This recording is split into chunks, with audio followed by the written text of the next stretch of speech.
Scoot up some. Oh! Oh! Think about to break the horse back. You sit up. No, not you. Sit up on the horse. Sit up. And put your feet in the front. You can't lean on him. You gotta lean in the middle. You gotta get in the middle. Oh, shit. No. Keep breaking the horse. Breaking the horse. Bam. Black. Damn. Yo, Black. Oh, no, the horse leg gonna break. Oh, no, they broke the horse's legs. Oh, man. Oh, man. Hey. Mama, he good. Oh, man. How they gonna do the horse like that? How they gonna do the horse like that? That's crazy, man. Gonna do that poor horse. Not trying to kill that horse. What are they doing? Hey, everybody, how you doing? Happy Thursday night. Little early show tonight. Gonna try to get a little early show. Maybe, I don't know. See how it goes. SB Farmer says, Swallow indicted. We'll pull that up, see what it talks about. And he was the first one here, over here. Lynn GMB says, hello, she's here. G Sharkman says, hi, Jim, and his merry band of Jimsomniacs, and Bella, of course. And Colorado Mountain Girl's here, too. Yes, and just so everybody knows that the goal system on YouTube is all jacked up. It will not let me adjust the time, the amount, anything on it. It just basically, that's it. It spits out 30 minutes, 10 chats, and you can't change the size of the chats or nothing, so I don't know. But anyway, we'll talk about that in a minute. And Starlink now offering a setup for $40 a month. Yes, and Steve Hilliard says, Jim and the best group of chatters. We're all here. Saying hi. And Terry says, "What's up, Jim and the Jimsomniacs?" Yes, how you doing? Catherine K's here. How are you doing? Yes. Woodtick Mike is here. Hello, all. Welcome to the Jim Tells You Newsathon. That's what we're trying to do. Yep. Brian Ogden's here, too. I was singing the You Got a Friend in Me song. Oh, me too. You got a friend in me, too. Mm-hmm. Mm-hmm. Mm-hmm. Tim's Lorsink says, good. Good to see you. Yeah, G Chakra, don't say that. Glue. Oh, about the horse. Glue. I get it now. Can I ask what is Locals? Locals is a hold on, I'll show you real quick here. Locals is this right here. Share this tab so you can see what Locals is. It's this right here. So like this is Jim Tells You on Locals. It's just a group. It's just like a group thing. Oh, hold on. This is Locals. Sorry. It's just like another thing that for people to become members on and stuff like that. I don't really push it because I don't really use it. It's another thing. It's kind of a pain in the ass really to take care of it. But a bunch of people, crazy notifications were duds. Were they? Yo, Vanilla Gorilla, what's up? Hey, Audra, how you doing? Audra, I tried. X did something with messages because I saw what you sent on my phone. But then when I went to the computer to pull up those links, they weren't there. They were gone. They did something where they changed over from messages to chat encrypted. And so everything got all screwed up again with that. Yeah. No, it's basically, I'd rather, if you're going to be a member on YouTube rather than, I mean, you could be a member on Locals, but I don't know. I mean, that's for more, I think, when you get like a lot of people that have bigger channels that have a larger audience. They have a Locals to be like for a more tight knit group of people to talk to on Locals. It's kind of like I have a Discord also. If you wanted to be a member of the Discord, which that's free, it doesn't cost anything. You can go in there and talk, send messages. You can email me and stuff like that. And that you'll try again. Thank you. And then Lady Bama, hey, how you doing? Nice to see you. Mm-hmm. Hey, everybody, how you doing? So yeah, so this is Locals. That's what it is, and so, all right. Well, let's get to this. Let's get to this here. Why? What is going on? Why is this? What is happening here? Official filling us in. Why does my screen look like this? The fuck is going on here?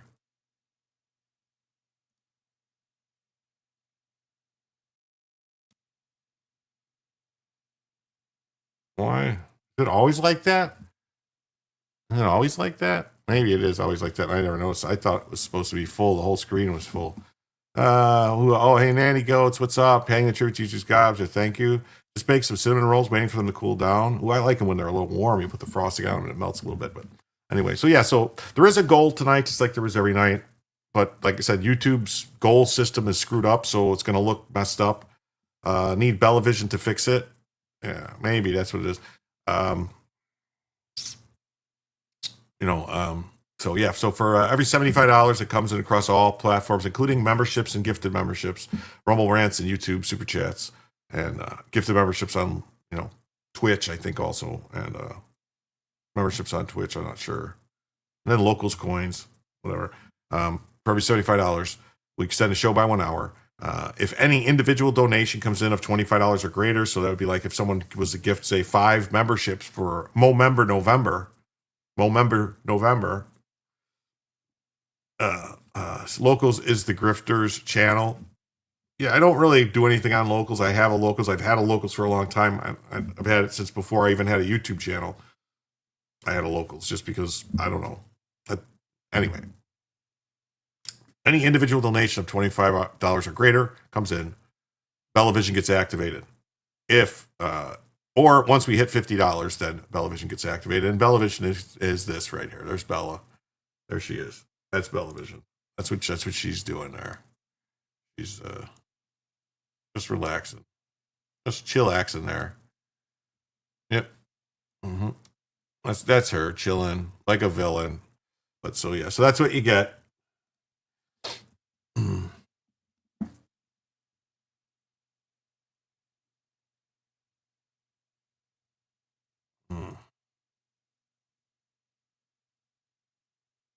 Trying to double check. No. Okay, good. Wait, what? All right.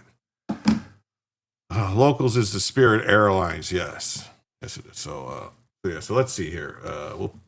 I'll take this back for a second. We'll go like this. This says, breaking, it's official. Eric Swalwell has been referred to the DOJ for a criminal probe for potential mortgage fraud.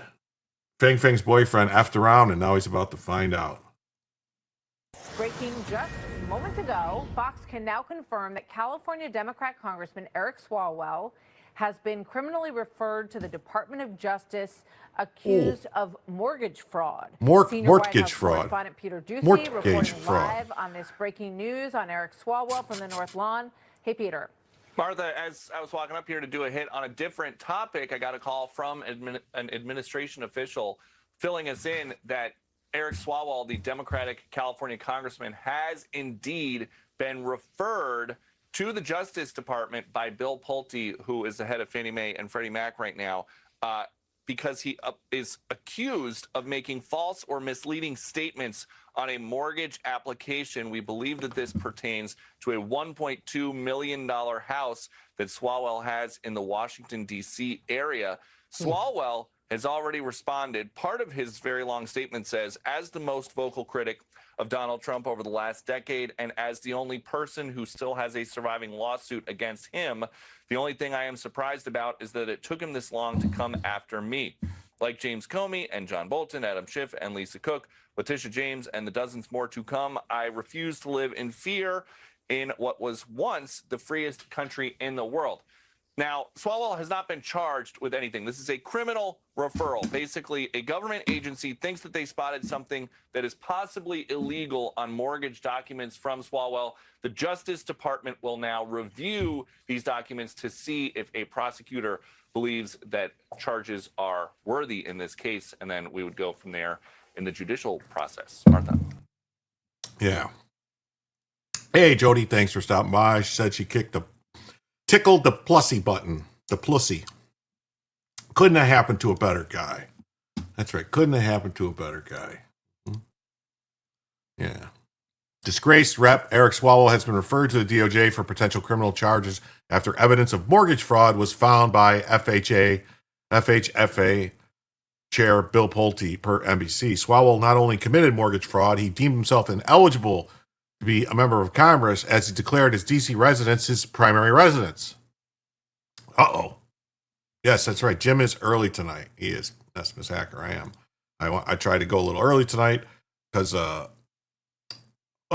have some stuff to do tomorrow during the day, and I was hoping if maybe if we go 4 hours, 5 hours tonight, I would still be in bed then by like 2 a.m., 3 a.m. So my time. Yeah, so he declared it his primary residence. No public record searches show a home owned or leased by Swalwell in California. Members of Congress are required under Article 1, Section 2 of the U.S. Constitution to be inhabitants of the state they represent at the time of their election. Swalwell was not and is not an inhabitant of California, it seems. Wow. Principal residence. Wow. Eric Michael Swalwell and Brittany Watts Swalwell, tenants by the entirety. April 2022. Wow. So he might have fucked himself. Kudos to Gateway Pundit for bringing this to light. Fantastic journalism. Literally every single Democrat committed mortgage fraud at this point. This is insane. Democrats have gotten away with literally everything for countless years. Why wouldn't they commit fraud? Well, this is interesting. Absolutely. Nobody is surprised. They're saying the Gateway Pundit uncovered this? I didn't see it in the Gateway Pundit. I did not see it in the Gateway Pundit. Yeah, so let me look for I like the Gateway Pundit. So let me go find the Gateway Pundit.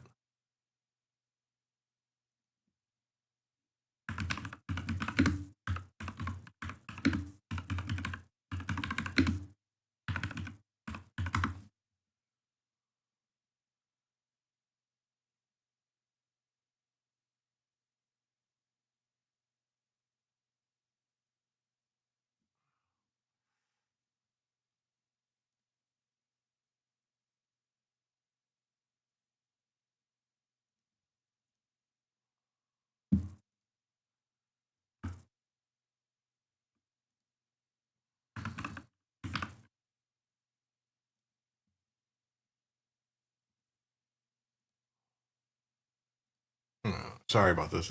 Can't believe how difficult it is.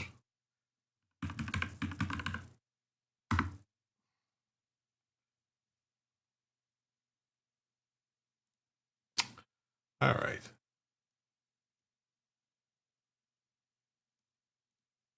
Sorry about that. Oof. I couldn't find it on the Gateway Pundit. Hey, what's up, Eastwind? Nice to see you. Great to see you.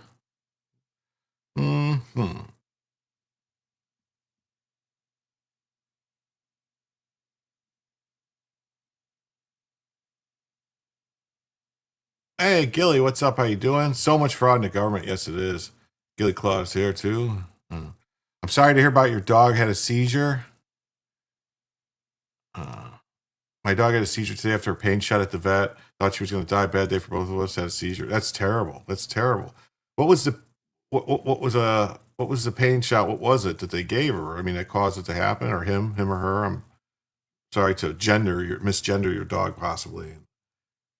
HJ Remy, hello everyone. How you doing? So it says breaking: Rep Swalwell lashes out at Trump after housing director refers him to DOJ for mortgage fraud. Federal housing regulator Bill Pulte referred Democrat Rep Eric Swalwell, swallows well. He swallows very well to the Justice Department. According to NBC News, Pulte is alleging that Swalwell, a Democrat congressman representing a district in the state of California, took out millions of dollars worth of mortgages loans based on his declaring his primary residence as Washington, D.C. Hey, Jay Schwartz, what's up, buddy? This is another great night to be listening to Jim Tells You. The Swalwell's $1.2 million D.C. home is now the target of the Justice Department. As the Gateway Pundit contributor Joel Gilbert recently reported, despite serving as a congressman from California's 15th congressional district and claiming hometown Livermore on his official house profile, Swalwell has declared his Washington, D.C. property as his principal residence. A public deed of trust for Swalwell's D.C. home is 209 South Street Northeast, dated April 18, 2022, confirms the property is designated as his principal residence as a condition of the loan, Joel Gilbert reported. I can't remember the shot. It's a relatively new one. It lasts a month at a time. Oof. That's not good. Right. If you find out the name of it, make sure if you get the name of it, make sure you let me know so I could make sure I avoid it. Pulte's alleging that Swalwell made misleading statements during the purchase and refinance of the D.C. property. The FHFA's Inspector General is also investigating Swalwell's mortgage fraud. Swalwell lashed out at Trump in a statement to NBC News. As a most vocal critic, I flirt on TV and do all this stuff, and I'm going to get Trump. We're going to take Trump down. Life indifference says evening all. Yes. And she's acting normal now. Okay, good. So Swalwell says, French fried taters and mustard sauce. That's how Swalwell should talk. That's what he looks like. I likes me them French fried taters and mustard sauce. Yeah, sling blade. Yeah, I reckon I took that there blade and I cracked him in the head with it there. Yeah, reckon. And a top housing official in President Donald Trump's administration has referred Democrat Congressman Eric Swalwell to the Justice Department for a potential federal criminal parole based on allegations of mortgage and tax fraud related to his D.C. home, according to a person familiar with the referral. He is the fourth Democrat official to face mortgage fraud allegations in the recent month.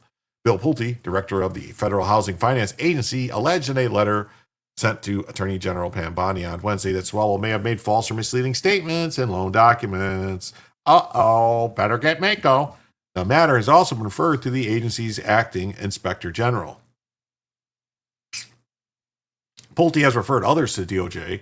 Democrat Senator Adam Schiff, Federal Reserve Governor Lisa D. Crook, New York Attorney General Letitia James has been referred to for criminal prosecution. Letitia James was recently indicted on bank fraud charges related to her property in Norfolk, Virginia. Is the shot Librela for osteoarthritis? Christina Lala.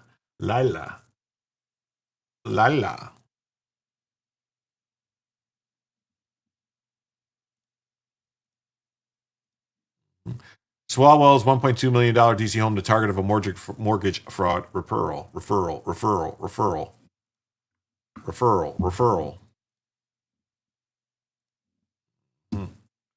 I be here. You can stop having fun now. Well, I was going to have fun, but it was referred to Bonnie, which means nothing will happen.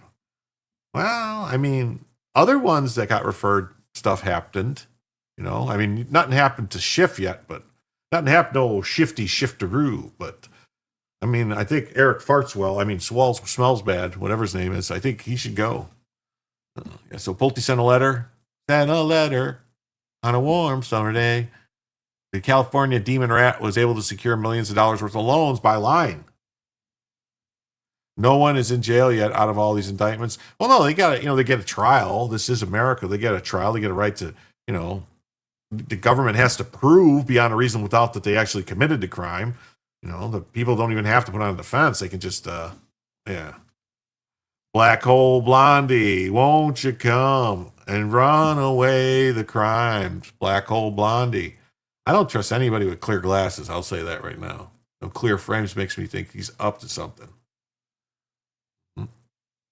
The designation could constitute mortgage fraud, insurance fraud, and state and local tax fraud, according to other charges. I'm 1.5 late. They need a bigger, stronger horse. Yes. For that guy, they needed one of them, like, what do they call, like I don't know what they're like, the big, the big ones, like the real big draft horses, I think they're called. Yeah, draft horse.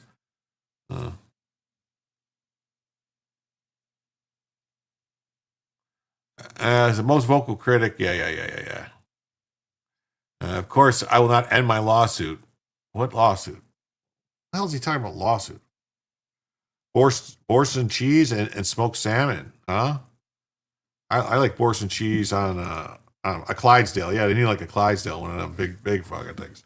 But on my potatoes, like you take like some, not a trig, man. If you got a smoker, like a Traeger or any type of pellet smoker or any kind of smoker, get yourself some nice big potatoes, like russet or the gold ones are good. I think what they're called, like Yukon Golds or pretty much any potato, And then you rub bacon grease on the outside of it, and then you put it on the smoker for about an hour and a half.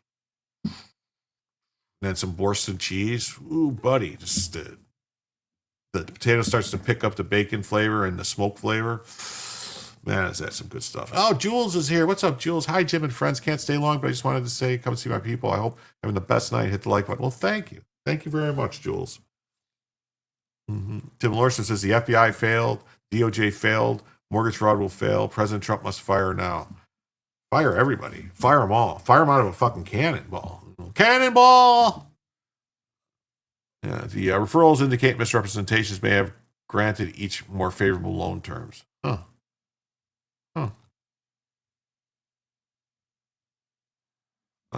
On October 9th, the grand jury handed down an indictment of James for falsehoods related to a loan she obtained for a Norfolk residence.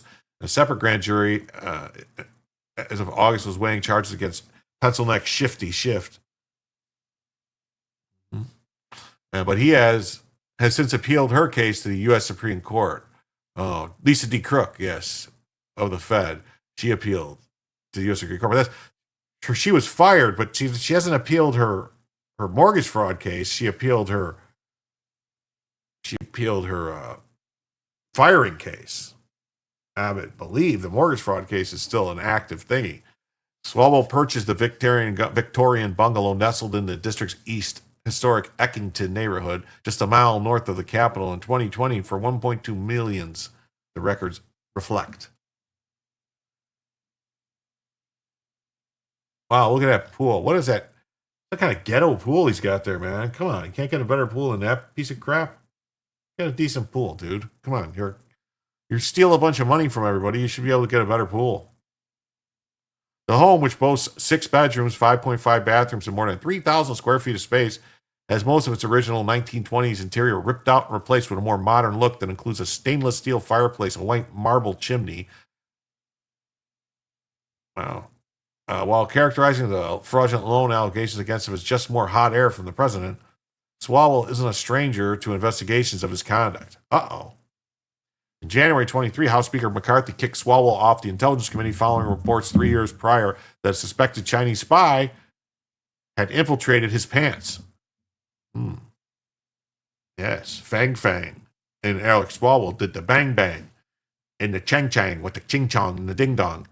Fang Fang, also known as Christy Fang, was a purported honey trap who went to the U.S. from China as a college student in 2011, but allegedly spent the next 4 years wooing state and federal lawmakers to obtain sensitive government intelligence.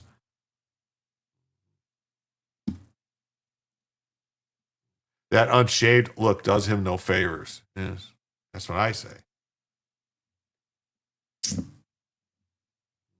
Oh, look, he's got a dog. He can't be that bad. No, he probably beats that dog. I bet you he shocks that dog like that commie. Like that fucking commie, Hassan Piker.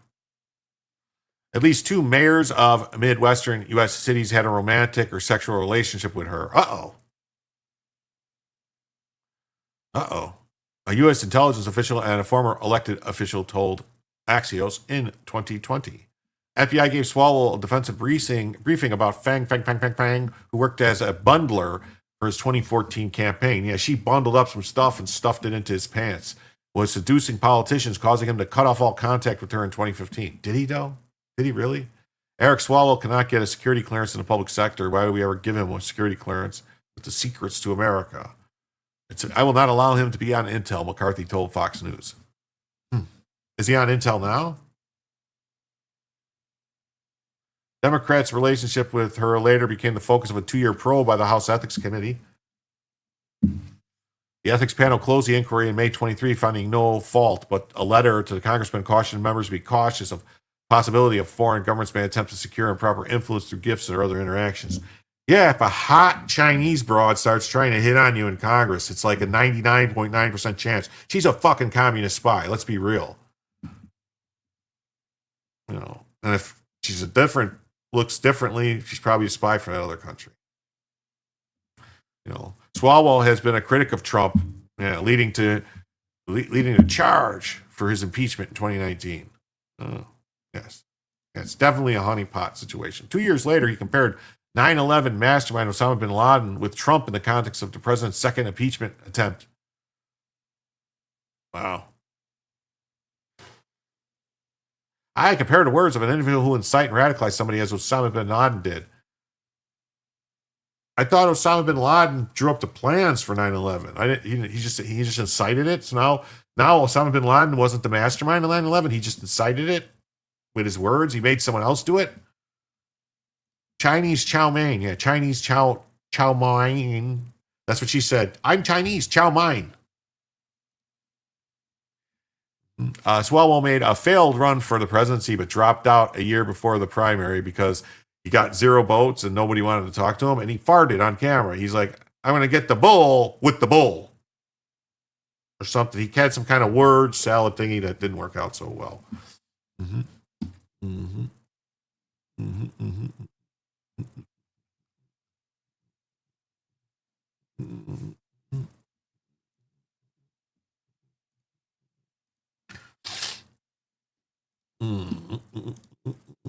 Eric Swalwell vows to keep fighting back. Oh, good for you. Keep fighting.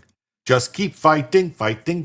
Just keep fighting. Swimming. That's what reminds me of that. What's Dory from Finding Nemo? Just keep farting.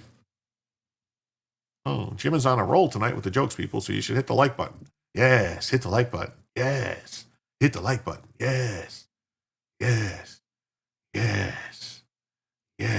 Please hit the like button. And, subscribe, too. Like, scribe. Like and scribe, peoples. Like and scribes. Hong Kong Fooey. Yeah. Hong Kong hanky fanky fooey. Fling flong flooey with the hanky panky pooey. Let's see. Is it actually going to be about this, or is it going to be about something else? You should switch from Google to Duck. You guys know why you should switch from Google to DuckDuckGo? Because Google is owned by Alphabet, which is a big company, and they steal all your information. And DuckDuckGo is owned by a big company, and they steal all your information. But they got a cute little duck in the avatar, so it makes it so much better. follow you around. Join the millions of people taking back their privacy by downloading DuckDuckGo on all your devices today. Moments ago, Fox can now confirm that California Democrat Congressman Eric Swalwell has been criminally referred to the Department of Justice accused of mortgage fraud. Senior White House correspondent Peter Ducey reporting live on this breaking news on Eric Swalwell from the North Lawn. Hey, Peter. Martha, as I was walking up here to do a hit on a different topic, I got a call from an administration official filling us in that Eric Swalwell, the Democratic California congressman, has indeed been referred to the Justice Department by Bill Pulte, who is the head of Fannie Mae and Freddie Mac right now, because he is accused of making false or misleading statements on a mortgage application. We believe that this pertains to a $1.2 million house that Swalwell has in the Washington, D.C. area. Swalwell has already responded. Part of his very long statement says, as the most vocal critic of Donald Trump over the last decade, and as the only person who still has a surviving lawsuit against him, the only thing I am surprised about is that it took him this long to come after me. Like James Comey and John Bolton, Adam Schiff and Lisa Cook, Letitia James, and the dozens more to come, I refuse to live in fear in what was once the freest country in the world. Now, Swalwell has not been charged with anything. This is a criminal referral. Basically, a government agency thinks that they spotted something that is possibly illegal on mortgage documents from Swalwell. The Justice Department will now review these documents to see if a prosecutor believes that charges are worthy in this case, and then we would go from there in the judicial process. Martha. All right, we'll see where it goes. Peter, thank you very much from the White House this afternoon. Wow, that's crazy. That's crazy. So they opened an investigation of the Department of Justice opened an investigation into Rep. Swalwell. In response, he said, "Oh, they're picking on me because they don't like me." You know, did Trump make you lie though? You know, that's the thing. Did Trump make you lie on the mortgage application? Did Trump fill it out, the mortgage application? Is that what you're saying? Because it sounds like maybe what they're saying is like, well, everybody does it, so it's okay. It's not okay, though. Wouldn't be okay if I did it or you did it, that's for sure.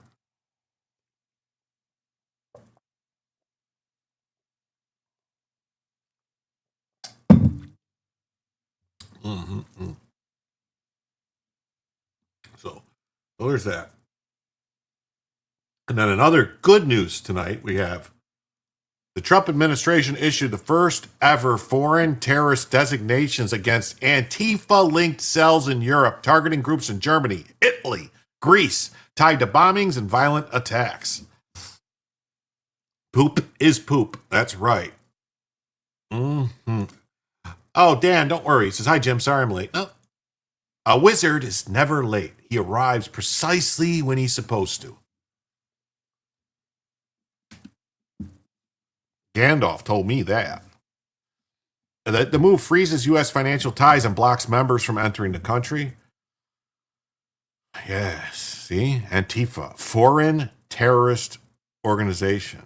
You know what we do to foreign terrorist organizations? Does anybody have any guesses how the U.S. treats foreign terrorist organizations? What about France? What about France? It says... Yes. Oh, I think France is part of it too. They just didn't list it here. It just said in 4 cells targeting groups. I know it said it was four countries. Smell it before you lick it. Okay. France. Mm-hmm. Yeah, we'll see. I'm tired of our citizens being beaten bloody already. Also opens the door to lump American cells as terrorists finally. Just need to find communications, which undoubtedly exists. That's right. I definitely understand, I'm feeling as well. We had so many special fur babies. I'm just very thankful they all chose to spend that short time they have with me. Yes, they do. It's tick, tick, boom. Tick, tick, boom. I, on the other hand, arrive to ensure wet dreams and parties crash. I don't know. I believe it has something to do with water and a board. Yes. What's it called? Enhanced interrogations. We call them enhanced interrogations. Not torture. We just it's like an interrogation, but we enhance it just a little bit just to make it a little more special. We want them to really, we want to make it really know, that we think they're special, and we want to give them that extra little bit just so that they know that we're going to enhance their experience so that they know they got the full Monty.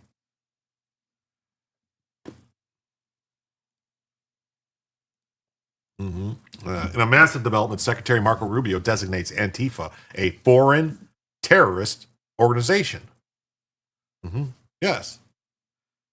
Yes, it does. It makes it a better experience. It really does, because it just lubricates things. You know what I mean? It keeps things wet. You don't want things to get all dry and scratchy and, get your throat bothering you and stuff like that. You want it to be nice and wet. Everyone likes it to be more wet, so keep it wet. And then that way, it's smooth and it moves better. The interrogation moves much better when it's wet. Just the way it is. Lubrication. Lubrication is key. The surge. This will surge the government's ability to choke their funding sources and end their activities. Rubio, the State Department of State, has designated four. Four has been a very lucky number tonight. If you notice, a lot of things go in fours. As a FTO, foreign terrorist organization, and specially designated global terrorists. The United States will continue to use all available tools to protect our nation from these anti-American, anti-capitalist, anti-Christian, communist, Marxist, socialist, anarchist, anarcho-terrorist scum. Thank you, Marco. I added that last little bit for emphasis. Their names: Antifa OST, International Revolutionary Front, Armed Proletarian Justice, and Revolutionary Class Self-Defense. They should have added the Revolutionary Communist USA to that. They should have added Democratic Socialists of America to that. That's what I would have did. Yes, electricity works much better when there's water around. Yes, much better. But it can't be. It can't be like pure water. It can't be pure H2O. It has to have some stuff in it. Otherwise, if it's pure H2O with no minerals or anything in it, doesn't really conduct electricity that well. Believe it or not, it has to conducts the electricity through like the different different minerals and stuff that are in the water. Different different stuff that's in there is what conducts the electricity. Electrolytes, I believe, is what it's called. Yes, yeah. Joel says, yes, that's her experience too. The Trump administration will continue to identify and disrupt Antifa terrorist networks across the world. These terrorist destinations deny violent organizations access to America's financial system. That's right. That's right. Anyone who offers support to these militant groups will be tracked down and held responsible. From Visegrad. Visegrad 24. Oh, look at this. First super chats of the evening from Utopia Isn't Absolute. Thank you so much, Mr. Brian Ogden. Yes. With that means we are $73 away from the first extra hour and $48 away from Bella Vision. Bella Vision. Thank you, Brian Ogden. Thank you, Brian Ogden. Orwell is alive. Is alive and well. Yes, he is. Yes. Yeah, so Rubio announces that they decided to designate them as terrorists, and the federal government will start spending major resources on combating them. Combating. Yeah, look at them all. I mean, look at these weirdos. Every single one of these people should be given a free 3-hour tour in a helicopter. Yes, 3-hour tour.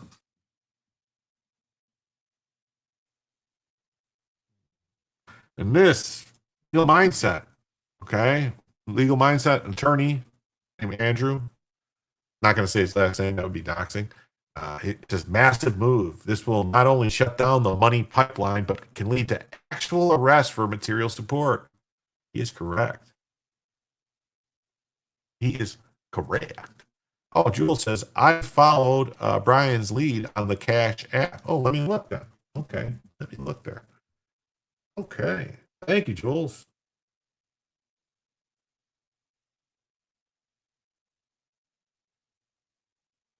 Thank you so very, very much.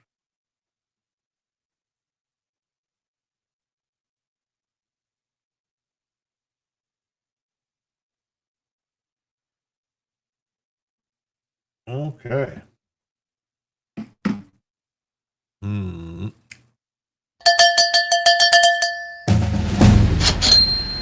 And with that, we are now $68 away from the first extra hour because Jules gave 5 on Cash App there. So that's 68 from an hour and 43 away from Bellavision.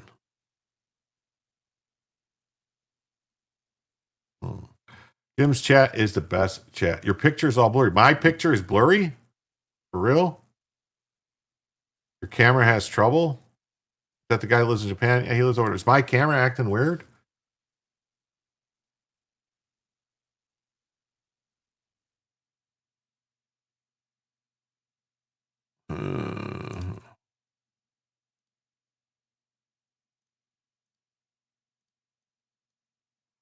That is weird. Why my camera? It seems like something's going on with my camera. It's acting weird.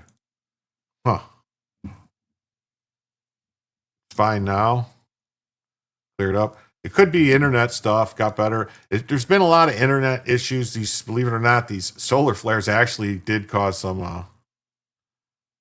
It'll go all funky for a second, but it seems fine now. Yeah, it could be YouTube. It could be Twitter. It could be Rumble. It could be StreamYards. It could be any number of things. I haven't got any alerts to tell me there was a problem. It's the solar flares. It really could be the solar flares causing problems. Interference from my phone. Oh, you know what it could be? My phone is right here. My phone is actually connected to the computer. Anyway. Oh. Mm-hmm. Okay. Mm-hmm. Mm-hmm. Mm-hmm. Mm-hmm.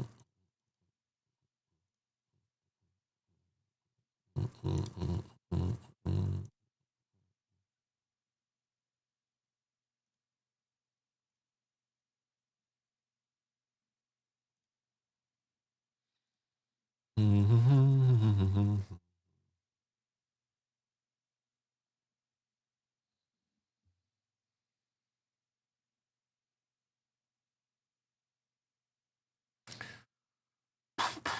I lost my spot, lost my train of thought.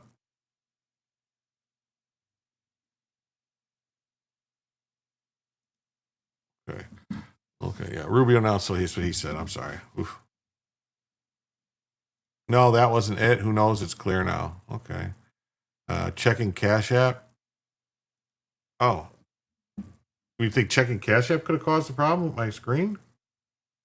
My computer? My phone? Maybe.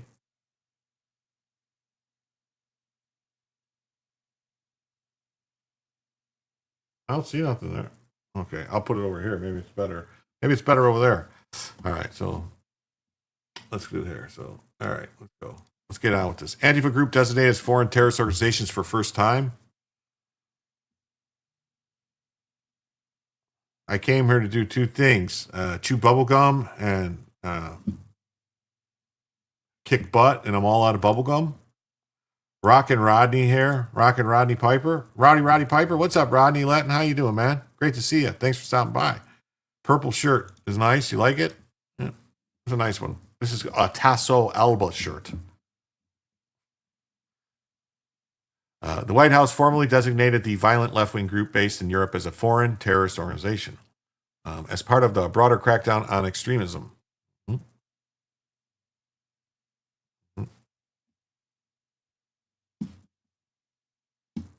It started when you checked and then stopped when you were done. So it was a theory. It's possible.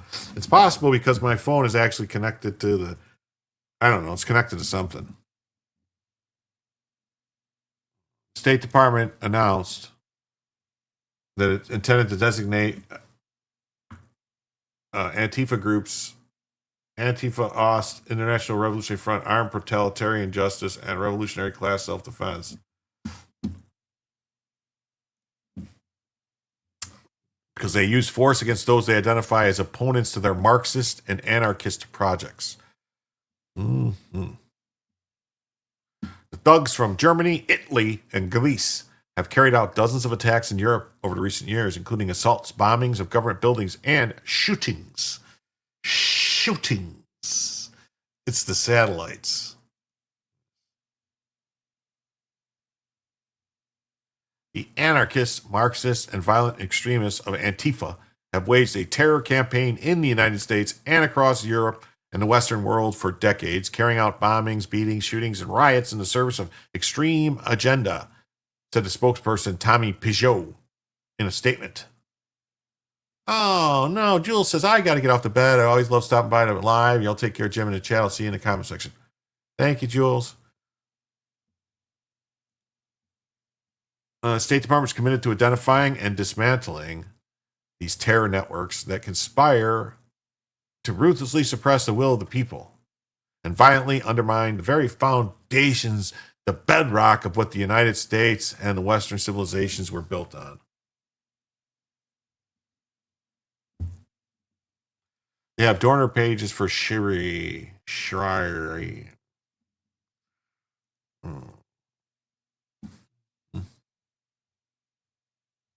Antifa OST, based in Germany, is also known for using hammers in assaults, conducting several attacks. So maybe that guy who attacked Paul Pelosi was actually a member of Antifa OST. That's their MO, is to use a hammer. Maybe he's actually Antifa. Hammer time! Including in a counter demonstration against a neo-Nazi march in February in Budapest. Yeah, but they call everybody's neo-Nazi, so how do you know? It should not be expected that the circle of individuals who turn away from violence, a report from Germany's Interior Ministry stated about the group. It's rather to be feared that over time a further radicalization will take place. The Italy-based Revolutionary Front is also known as an informal Antichrist Federation.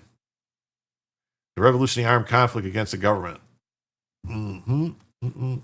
Cry I. Okay, cry I. All right, gotcha.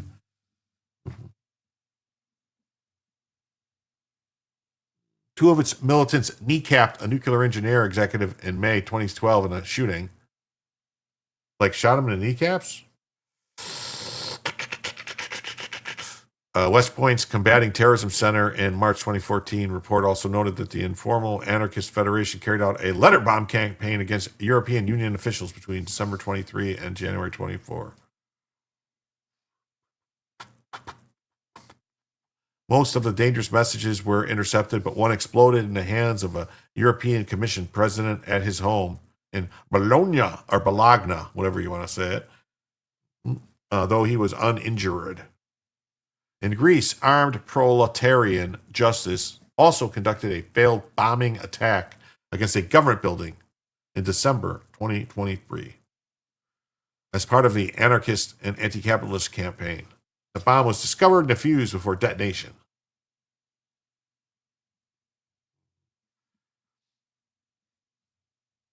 Revolutionary class self-defense, also based in Greece, carried out bombings of the Greek Ministry of Labor in February 2023 and the Hellenic Railroad in April 2025. What? These attacks were dedicated to the Palestinian people and their historic resistance.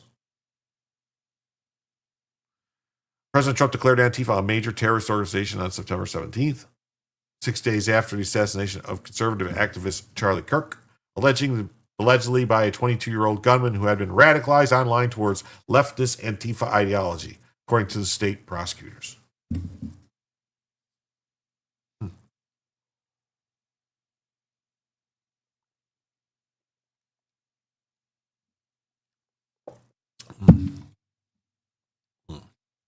In a subsequent order, Trump cited Antifa's pattern of political violence designed to suppress lawful political activity and obstruct law enforcement.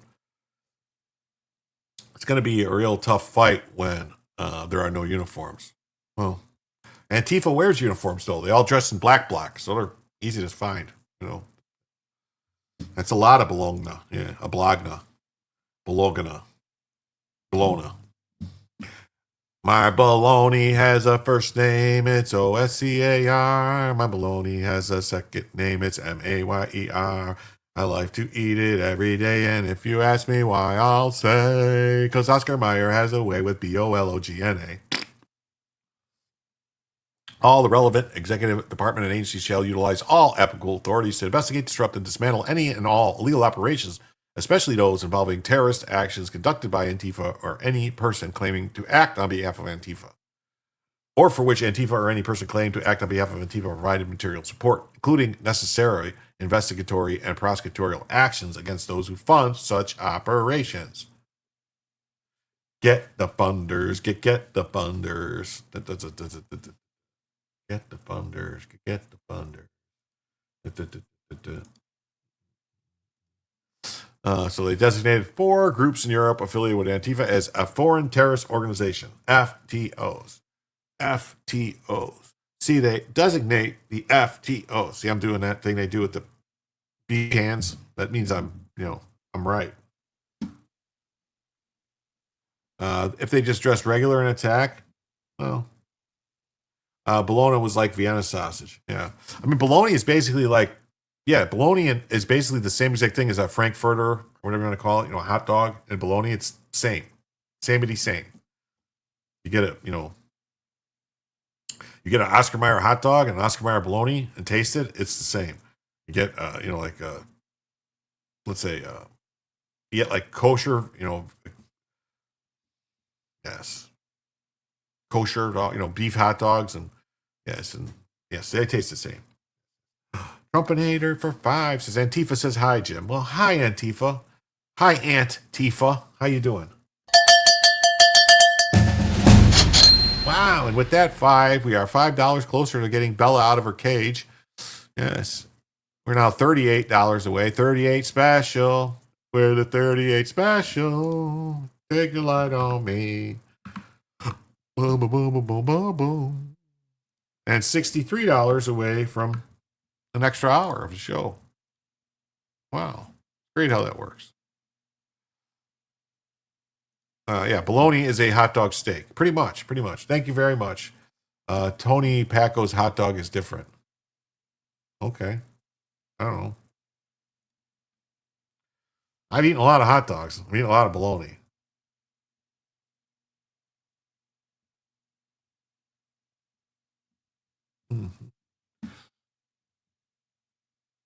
State Department on Thursday announced that it's designated 4 groups in Europe affiliated with Antifa's foreign terrorist organization. So that's good, right? What do we think about this? We think it's a good thing. Designate them as foreign terrorist organizations, and then it's just a matter of time before somebody's getting drone striked. It's designated them Antifa groups as terrorists. They're terrorists. Has anyone had a Taylor pork roll from New Jersey? It's like bologna, especially when it's fried. I don't know. I haven't, but it sounds good. I love fried bologna.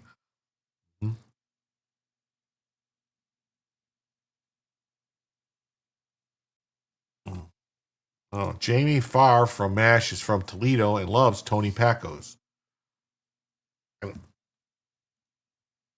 Okay, sounds great. I'll take a dozen. So they designated 4 of these groups. They said, you're all terrorists. Now, why do I have so many of these things here? We got Trump administration designates Antifa foreign terrorist organizations, which is good. Best bologna sandwich is in Waldo, Ohio. Okay. Why?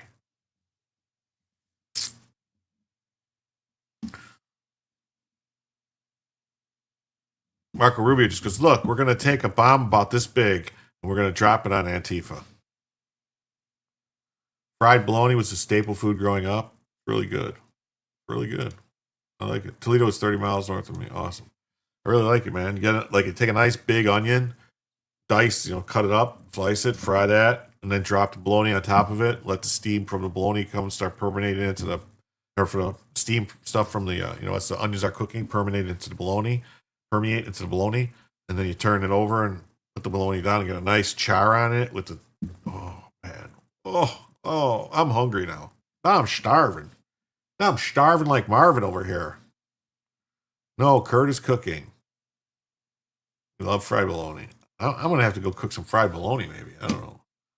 First, I guess I'm going to have to get me a Instapot first. I'm going to do some fried bologna in my Instapot. U.S. designates 4 foreign branches of Antifa as a terrorist organization. Yes, they are though. All right. Oh, we got this. This is crazy. We got John Fetterman stuns CNN's Dana Bash by telling her how the left is crueler than the right. That's right. The right would say really rough things and names, but on the left, it's like they want me to die or they're cheering for your next stroke. They even have a GIF where they have stroke in your head. That's right. He's saying the left is more cruel. Left is cruel, like Cruella de Vil. That's the left.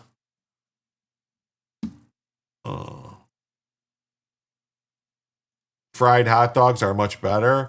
Well, basically, we used to fry hot dogs. Yeah, you fry hot dogs and onions. They're very good.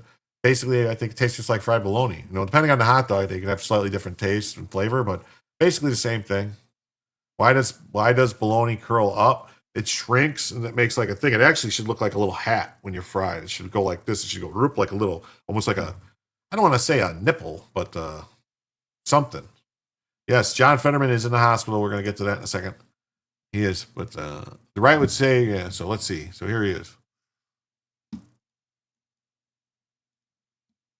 You said, quote, I've drunk deeply of the venom of both the left and the right. As a connoisseur, I can confirm that the most poisonous, the bitterest, is from the far left. That is pretty remarkable to hear you say that as an elected Democrat. It's true. Why? Yeah. No. It's just been my personal experience on this thing. And when I asked my digital team, I said, we're on all the platforms. Really, what's kind of the harshest? What's kind of the most personal? And the answer was immediate. He said, "Oh, blue sky. It's blue sky."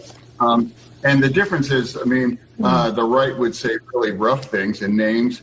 Some names I won't repeat on TV, but the on the left, it was like they want me to die, or that we're cheering for your next stroke, or that's terrible that depression won. Why couldn't it depression won? And I hope your kids find you. They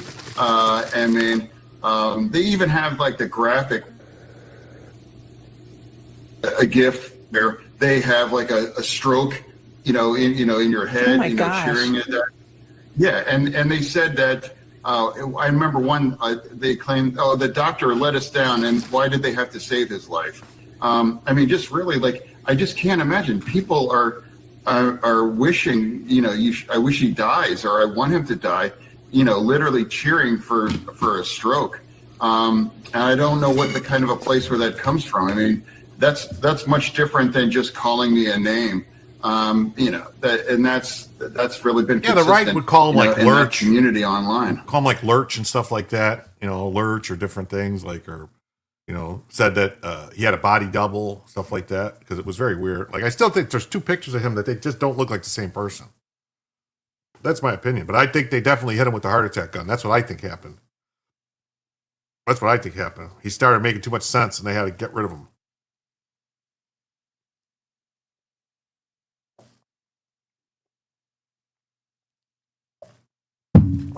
Trumpinator says, yeah, martini, shaken, not stirred. Yeah, and it comes from an anti-God place. That's what I would say. It says, Google points, it's Thanksgiving time, no money. Oh, sorry to hear that, but thank you.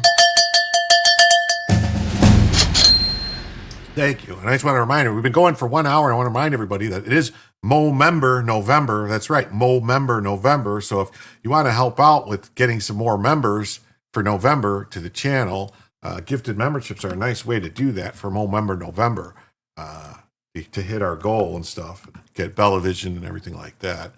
We are $61 away from an extra hour and $36 away from getting Bellavision. So thank you very much, Brian Ogden.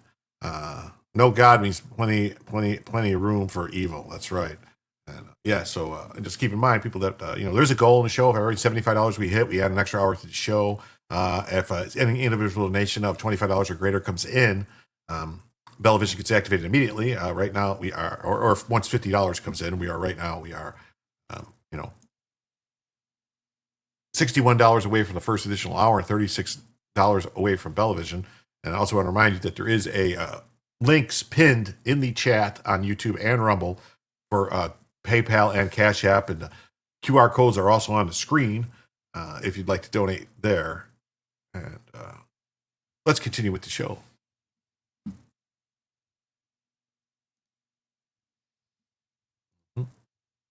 Yeah, see.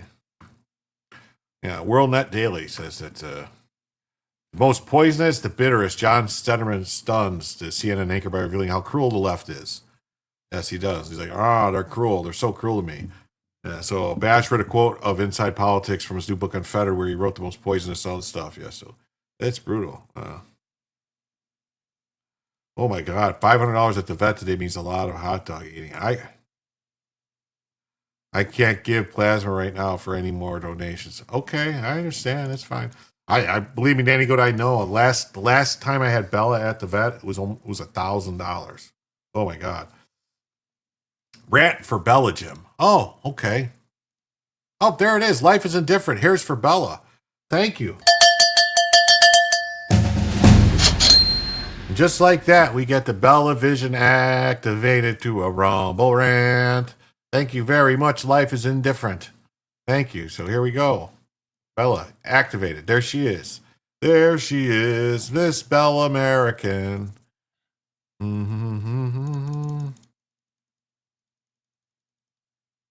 There we go. Miss Bella American. Activated. She's very activated, Bella. There she is. You see her? She's very active. You don't keep... Is Bella alive? She's right there. There she is. See? She's fine. She's there. Thank you very much. Thank you very much. Thank you very much. And so that 25 means that we are... so that means that's 41.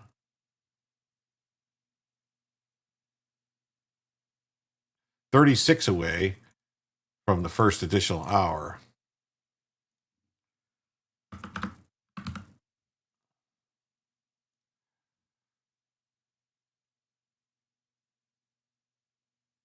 Wait, that doesn't make sense. Okay, never mind. That's weird. The way it just did that, some weird stuff to me. So 25, right? 25, 20, 50. Yeah, that's right. Mm-hmm. Mm-hmm.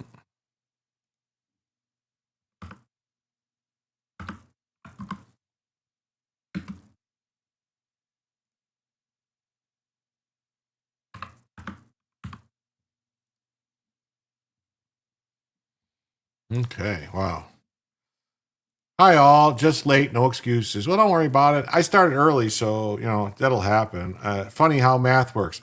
That was weird, right? The way, because it was $36 for Bellavision, and then all of a sudden it was now $36 for the extra hour because of that 25. So that was like weird. It was like something was making my brain. I'm like, that can't be right, but it was right. It was right.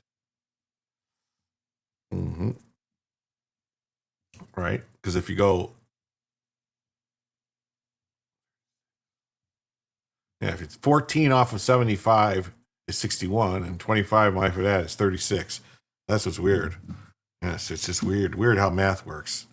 It says, I'm here, been hanging out with my best friend, Bill Repute. I don't cross the street, been here 10 minutes, got to go to the church next door and get my Amazon. Fucking up, not bringing my PVC. Oh, man, that's terrible. Big Howard, I feel so bad.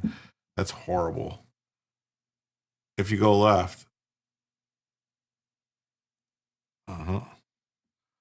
Mm-hmm. So he said yes, the digital team. We saw that, and they looked into it. And so, actress Cheryl Hines, comedian Bill Maher also condemned the Democrat Party for becoming increasingly mean on Monday's Club Random. I'm not going to pretend I don't notice how different they are, how mean they become. They're very mean.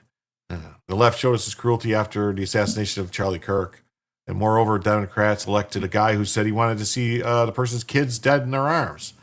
So that's their mean. They're just big meanies now. Democrats are just big meanies. Mm-hmm. John Fetterman tells Dana Bash how cruel the left is. John Fetterman says the left on Blue Sky are crueler than MAGA. And then breaking news, John Fetterman's been transported to the hospital. That's right. After taking a fall and hitting his face. He reportedly had a ventricle fibrillation flare-up. Ventricle fibrillation. That's called the heart attack gun. Leading up to his lightheadedness. Please pray for him.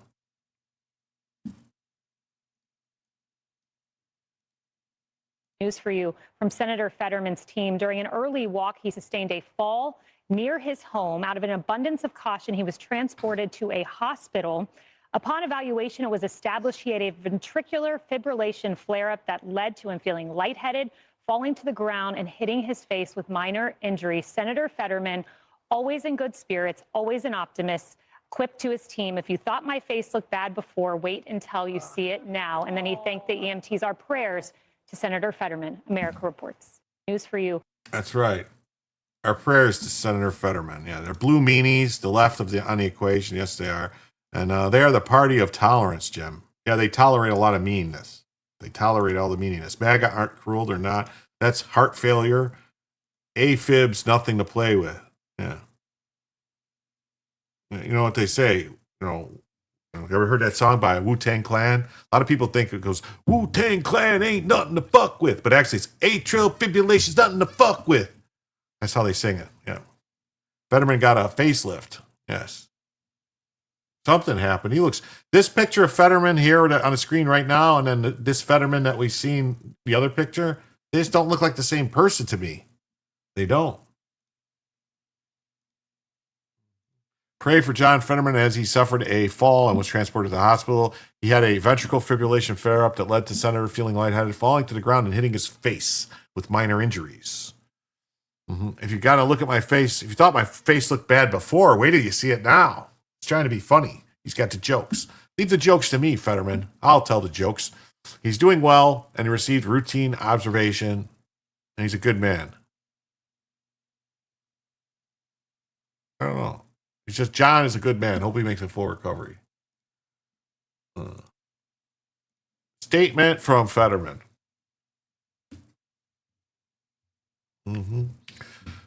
During the early morning walk, Senator Fetterman, sustained a fall near his home in Braddock. Out of an abundance of caution, he was transported to a hospital in Pittsburgh, the Vicksburg in Pittsburgh. Upon evaluation, it was established that he had a ventricular fibrillation flare-up that led to Senator Fetterman feeling lightheaded and falling to the ground and hitting his face with minor injuries. He has the injuries of a minor. Senator Fetterman had this to say: "If you thought my face looked bad before, wait till you see it now." It's funnier the second time I heard it. Senator Fetterman is grateful for the EMTs, doctors, and nurses who are providing his care. Yes. It's in 1993, Ohio State University. I listened to Wu-Tang Clan. Wu-Tang! This is Faux Fetterman. Faux Fetterman. That picture had a lot of airbrushing done to it. He lost weight. Yes, he did. Fetterman is about 300 pounds, so he falls hard. That's right. ICP as well, with lots of Fago pop. That's right. Insane in the membrane clown posse. Insane in the Cypress Hill brain. I like Cypress Hill too. And Insane Clown Posse is pretty good too. I like them. ICP. ICP, you know me. Yeah, a fall from that height would do a lot of damage. You know what they say? If you're gay, go with Fago.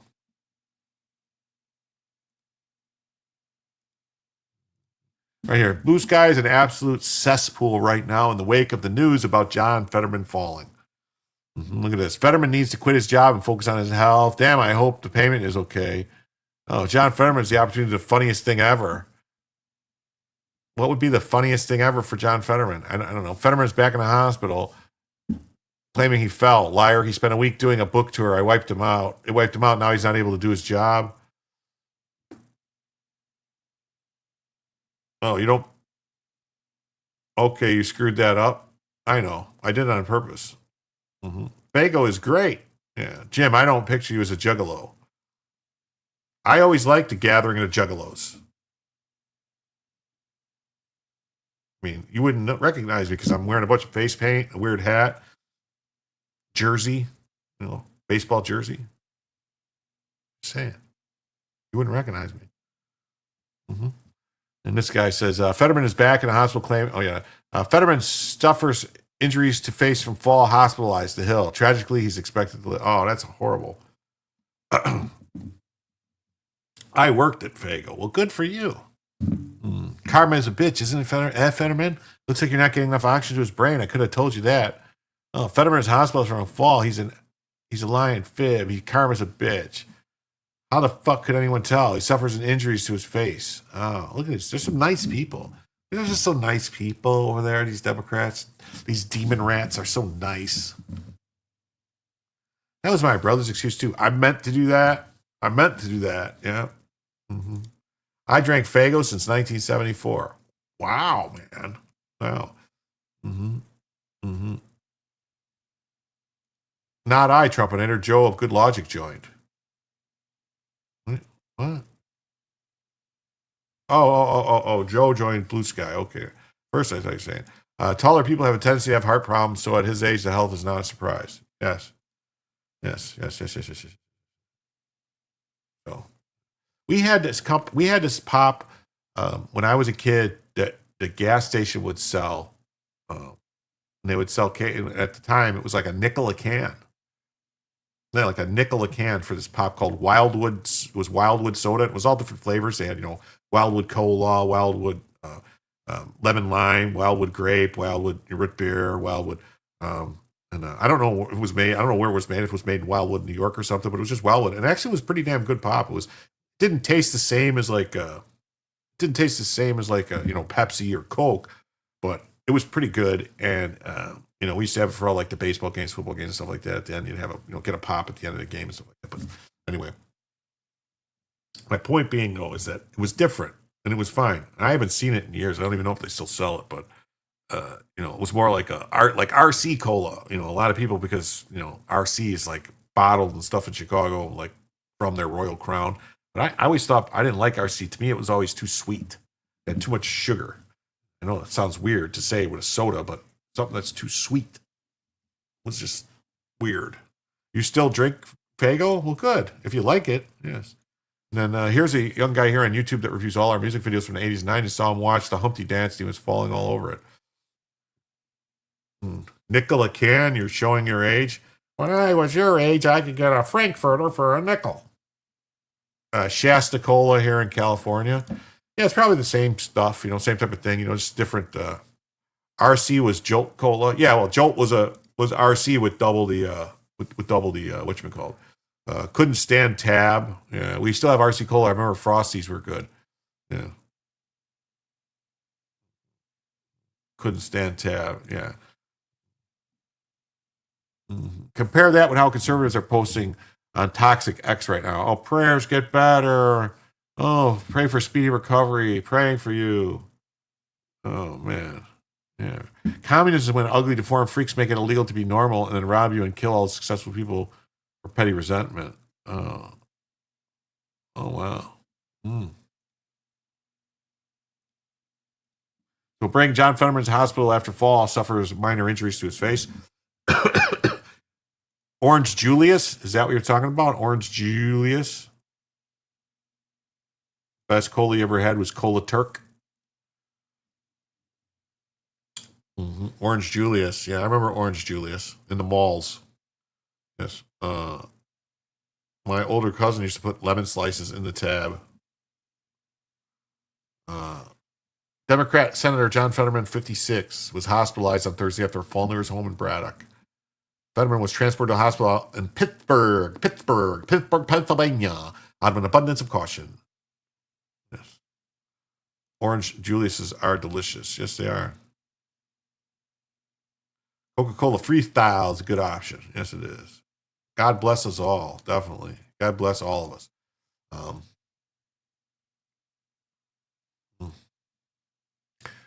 According to Fetterman's office, he had a ventricular fibrillation flare-up. So, Senator Fetterman is grateful for EMTs, doctors, and nurses for providing his care. Yeah, Orange Julius sounds good right now. Yeah. Thursday's fall was Fetterman's latest accident. Last year, Fetterman and his wife, Giselle Fetterman, were injured in a car crash in Maryland and transported to a nearby hospital. Stroke victim John Fetterman was driving and crashed his vehicle in the back of a Chevy Impala. Rolling in my Chevy Impala. You're going to get to make them holla.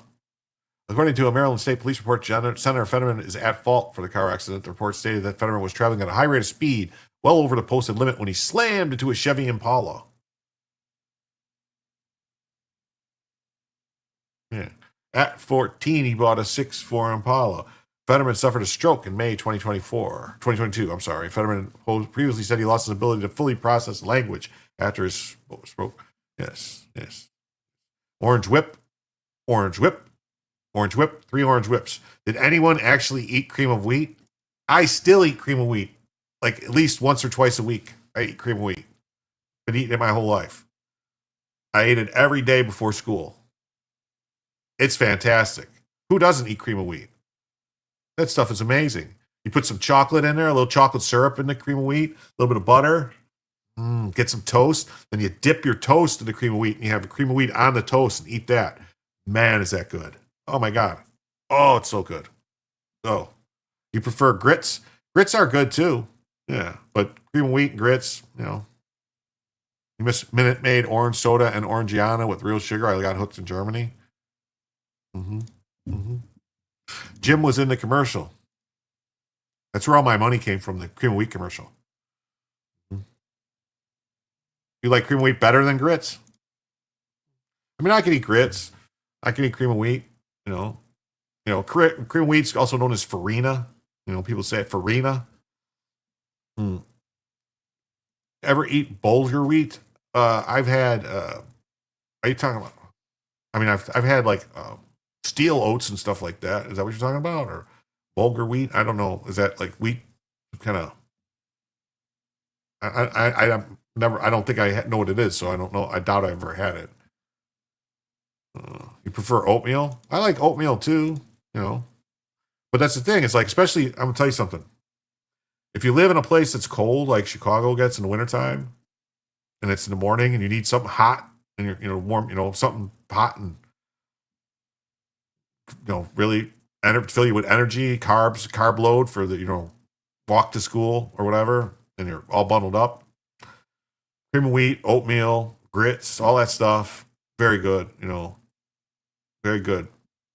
Brain food, get you school learning, get you learnt right, get you learning rights.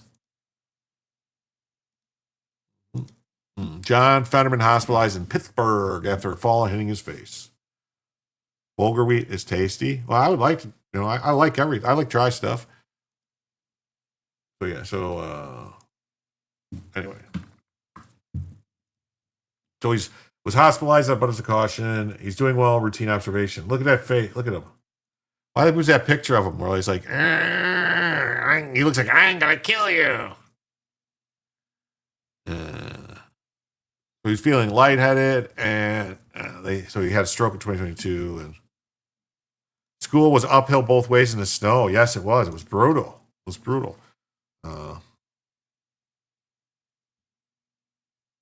You want to poll dry stuff versus wet stuff? What do you mean, like eating? Or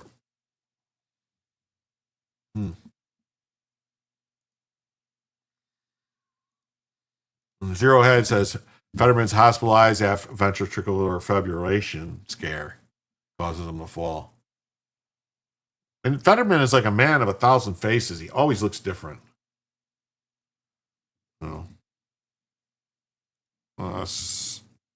Something can happen to Fetterman like how the moderate Democrat in Minnesota got killed for voting against health care for illegals. Yeah, it's strange, right? Just strange. Adam's family face he has, yes. Yes, they call him Lurch.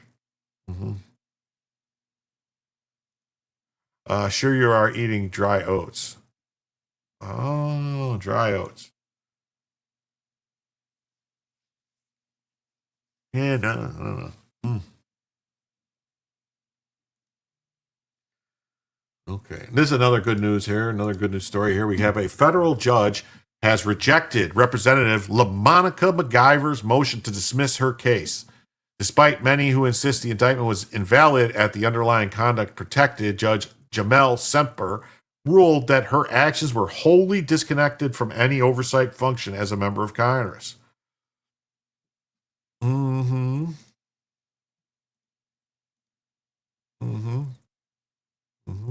The ruling rejects prior claims of Democrat members that they have a right to enter any ICE facility at any time as a matter of oversight, and a view that some previously challenged. That's right. Judge Samper is a Biden appointee who previously served as a federal prosecutor. The ruling is clearly correct, and while MacIver may appeal, it's doubtful she'll be able to ultimately prevail in this extreme argument echoed by Democratic members and pundits.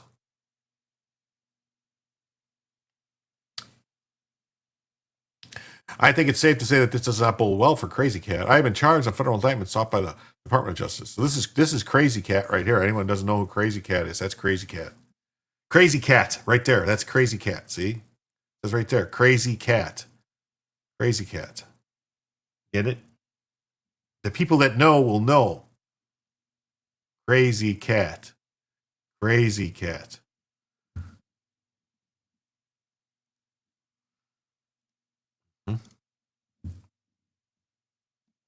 Mm-hmm.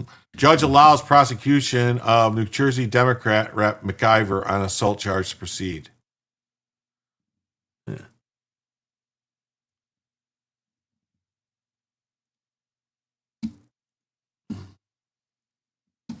Biden judge refuses to toss federal criminal charges against Representative LaMonica MacIver.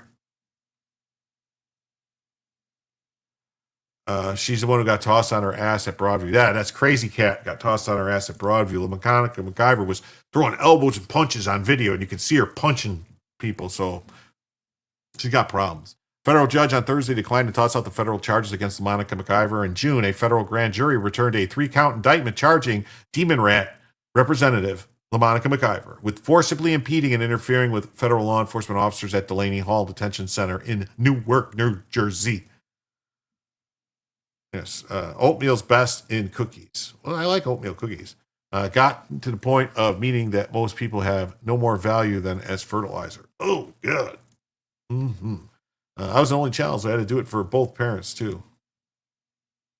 MacIver is facing a maximum of 17 years in prison. 17 years in prison. She verbally abused and physically attacked and battered federal agents.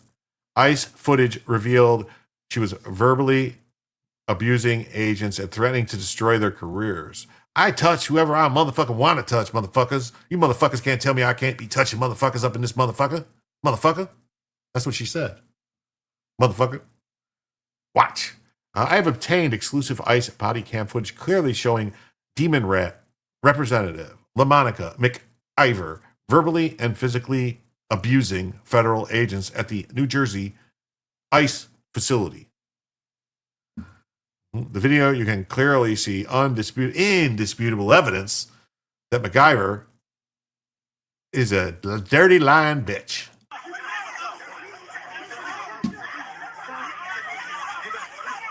Watch, there she is. Watch her. There she is. Look at her pushing people. Look at her throwing elbows and pushing. See her? Look at her. I'm gonna eat you. I'm gonna get you. I'm gonna eat you. That's what she's saying.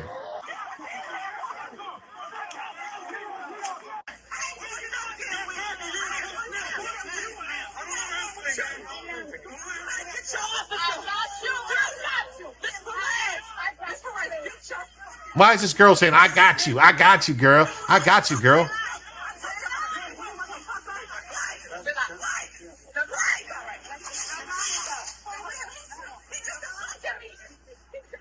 He assaulted me, she said.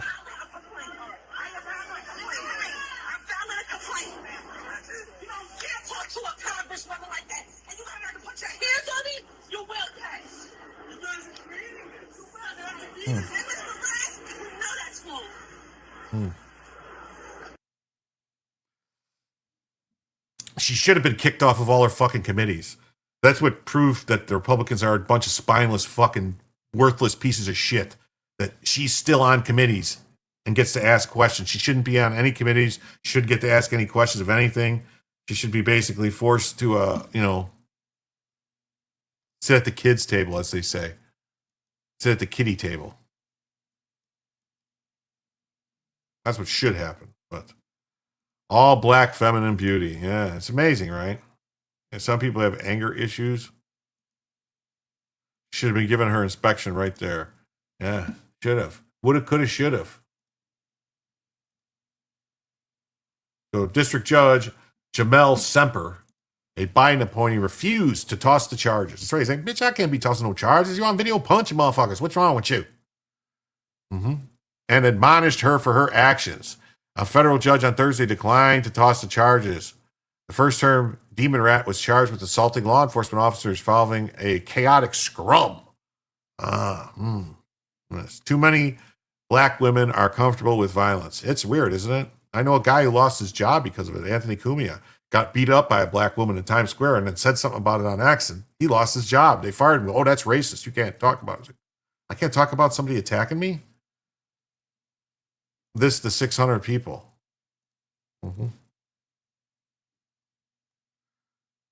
MacIver argued that the prosecution led by Alina Habba, a former personal attorney whom he picked to be the state's prosecutor, was unfair. It's unfair because they got video evidence. It's unfair.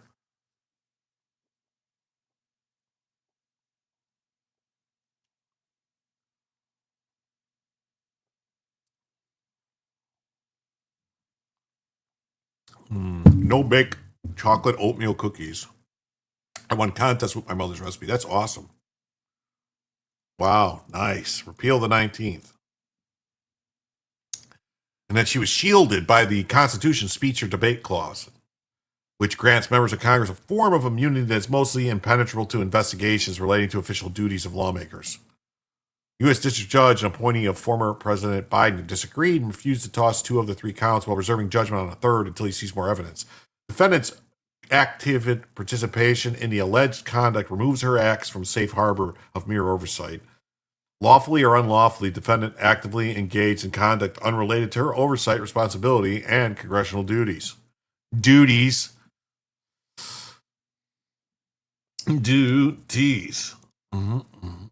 The judge denies MacIver's motion to dismiss the charges.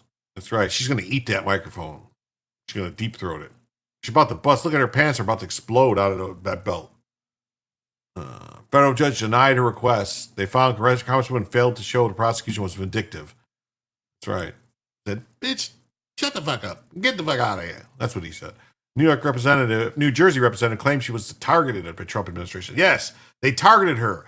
They entrapped her. They put that ice facility right in front of her, right next to her favorite Popeye's chicken. And so when she went to get her chicken, she stumbled into the place and she thought that they were eating all the chicken sandwiches. So she had to assault them to get her chicken sandwiches.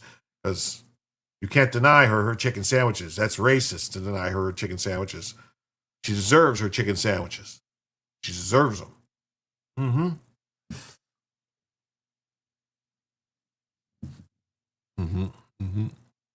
We all know why this is happening. Because they're racists. Yes. I was doing my job. She went and started hitting people saying, I run with gangs.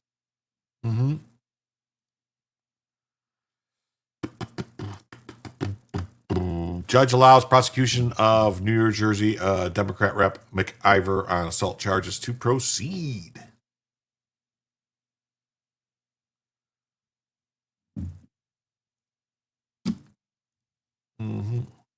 He denied the dismissal's request, and she has pled not guilty. The ruling largely rejected her arguments, which is she's immune under speech and debate clause. That's laughable. Speech and debate clause is only supposed to be when you're on the floor. All right, look at this, man. Voter fraud in Seattle? Voter fraud in Seattle? Oh, buddy. Katie Wilson now leads incumbent Seattle Mayor Bruce Harrell by 91 votes. That's right, 91 votes. Another batch of votes were counted on Monday. Wasn't this election like a week ago? Wilson has pulled off a dramatic comeback. She was trailing by 11,183 votes early results on Wednesday when Harrell clung to an 8-point lead. Sound familiar? Yeah. This is strange, right?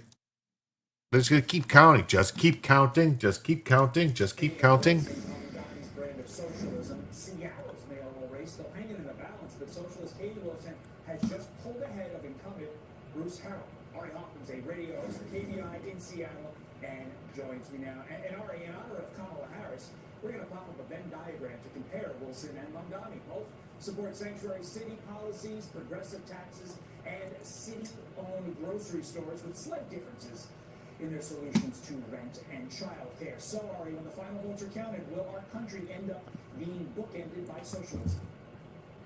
Yes. Like in Seattle, we're definitely going back to that. Something we moved. Keep counting until they win. Another Mandami. Yeah. We don't fight over Kool-Aid. Wow, that's close. Yeah. Bruce Harrell was elected on a more moderate slate of candidates after the riots of 2020 and the deadly autonomous zone. And he promised a return to normal, a return to public safety, but he didn't do that at all. This is a guy who liked the idea of being mayor, but not actually doing the job of being mayor. I can't do anything about the audio being potato. I don't. Somebody was actually filming it on their phone off of a TV, so you know. I'm sorry, I can't control it. Seattle's new mayor, Katie Wilson, will not allow grocery store chains to close at will. That's right. She's like, yeah, you can't close your grocery store. She's going to tell them, no, you're not allowed to close. So she's a fucking communist. We're going to take over the grocery stores and not allow them to close. Access to affordable, healthy food is a basic right. We cannot allow giant grocery chains to stomp all over our communities, close stores at will, and leave behind food deserts. Together we can build a Seattle where fresh food is for everyone, not just for those who can afford it. Food deserts are not natural. Corporations create them when they abandon our communities. As mayor, I'm excited to step up and with UFCW explore public option grocery stores to fill those gaps. We want access to affordable health. Oh. So a union wants state-owned grocery stores. Yeah, that's going to work out for you. Yeah. Seattle Mayor Bruce Harrell concedes to socialist Katie Wilson.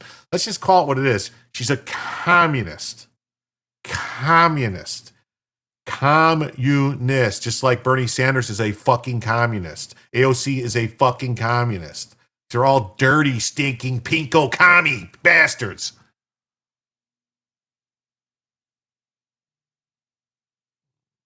Democrat Mayor Bruce Harrell conceded to his commie opponent, Katie Wilson, after the late ballot counts rendered him unable to secure a victory.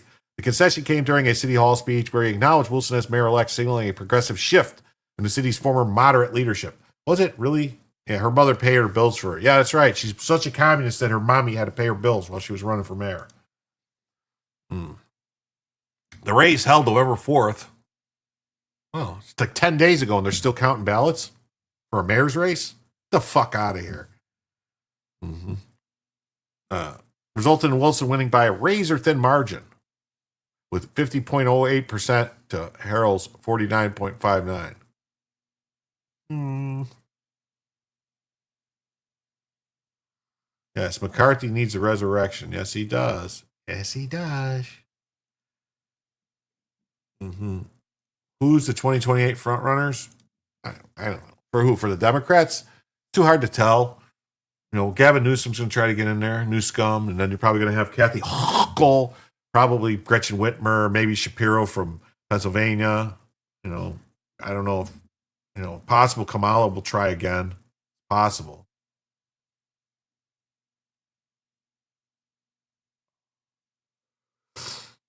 Because like Venezuela ordering breweries to reopen and rehire all the workers when they had no ingredients to brew beer, a threat of prison to pay people to make nothing. Yeah, it's crazy, right? Crazy.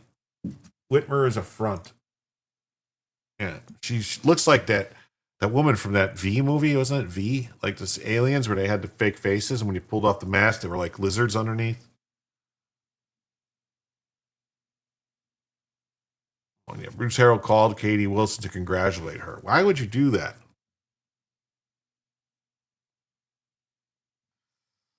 I just spoke to Mayor-elect Katie Wilson to congratulate her on her hard-fought victory. Harrell told reporters during a press conference, and I let her know that our team is standing by to begin a transition with a work without hesitation. I look forward to welcoming her to City Hall in the near future. Yeah, Harrell is 67. He's been a fixture in the Seattle civic landscape for over 2 decades, serving as a city council member before ascending to mayor in 2021. In his address, Harrell noted a massive increase in apparent new registered voters. Yeah, it's amazing how all these new voters just showed up and just voted for the communists. The same thing happened in New Jersey. Same thing happened in Virginia. Just weird. Weird. Odd. Very odd. Lizard describes Whitmer. Okay. Hello, Jim Somniacs. That's right. And this is as a Michigander, Whitmer won't make it to Iowa. Who's the GOP frontrunner?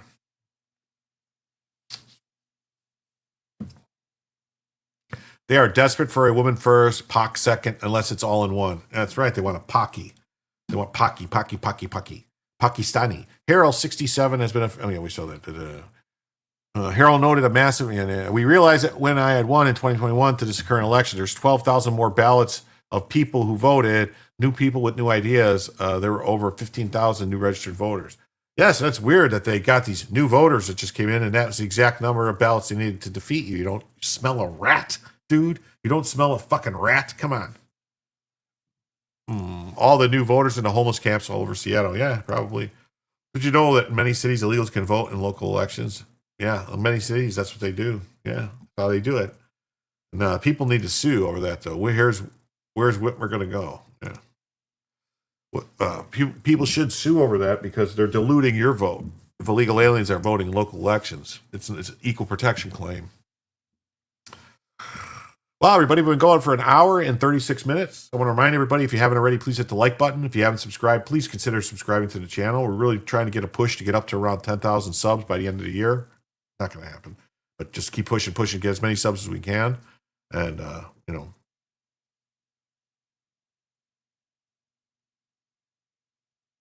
is what it is. Brian, from someone who lives in Michigan, I hope the answer is hell to the no.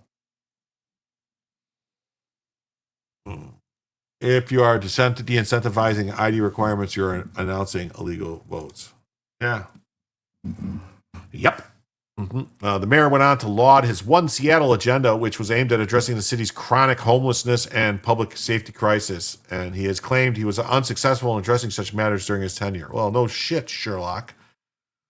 Wilson, 43, a communist community organizer and co-founder of Transit Riders Union, has never held an elected office or campaign similar to that of the newly elected New York City Mayor Zoran Mandani, focused on Trump-proofing Seattle.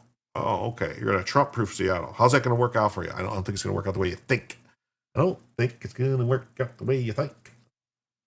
Increasing taxes on big businesses and the wealthy, and rent control, and doubling down on the homeless industrial complex. Oh, the homeless industrial complex, which was created by the Democrats to steal money for homeless, bullshit. Her campaign announced its intention to address the public in an upcoming victory speech, which has not been scheduled.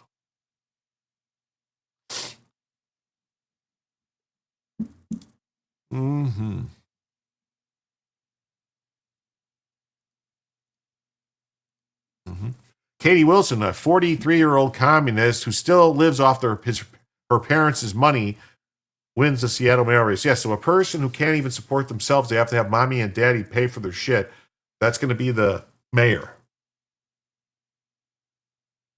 What?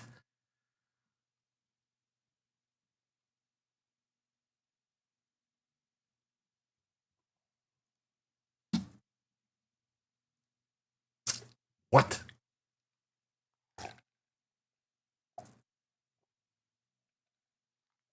That's just insane. The self-proclaimed communist, Katie Wilson, who is still financially supported by her New York parents at 43-year-olds, will be the next mayor of Seattle. Yeah. Wilson, whose campaign was likened to that of fellow communists, the commie Zoran Mandani, in New York, secured the lead over incumbent Bruce Harrell on Wednesday. Unlike the New York City race, however, the Seattle election went down to the wire, with Wilson squeezing just enough votes to win at the last minute to avoid an automatic recount. I thought there was going to be a recount, though. I thought it was close. So they were able to stuff enough ballots in there to get past it, huh? Yeah. The campaign was driven by a deep belief that we need to expand the table to include everyone in the decisions that impact their lives. That we'll be working to do every day as we set up a new administration. Yes.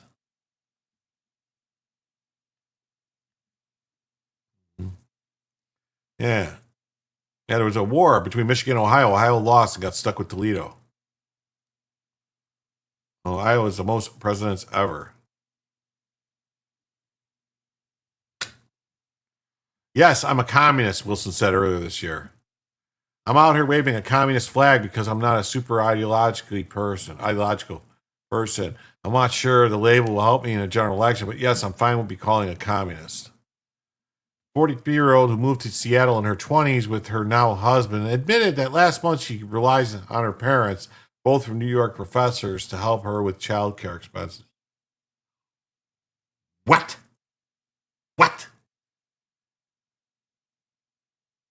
The money that goes towards daycare for Wilson's 2-year-old costs about $2,200 a month, she told Kyo. So she's got a 2-year-old that's in daycare for over $2,000 a month. And mommy and daddy pay for it. Yeah. At 43, I was retired from the Air Force at 40 and had a second job. Yeah. She looks like an AI creation. Yeah, it's weird, man. It's weird. Yeah. Wait, she's married and living off her parents still? Yep. Yepers. That's what you call a true communist.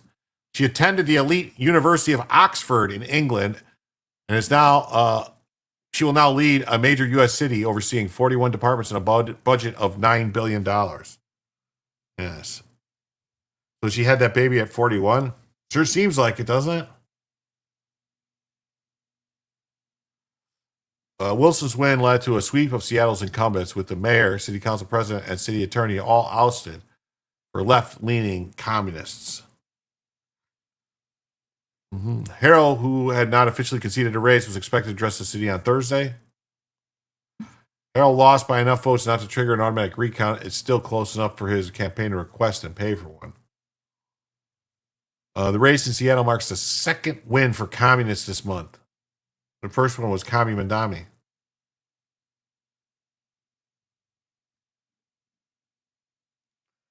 Sharon Taylor, Jim started early. Where's she at? Oh, dang, I missed an hour. You missed an hour and 40 minutes. We started at 9 tonight because I knew Joe. I normally stream with Joe on Thursdays, but he told me he was streaming with, what's his face? People's Pundit, Rich Barris. So I figured I would start early and try to get some stuff in here to, see what's, We are all doomed. Yes, we're all doomed. We're all doomed.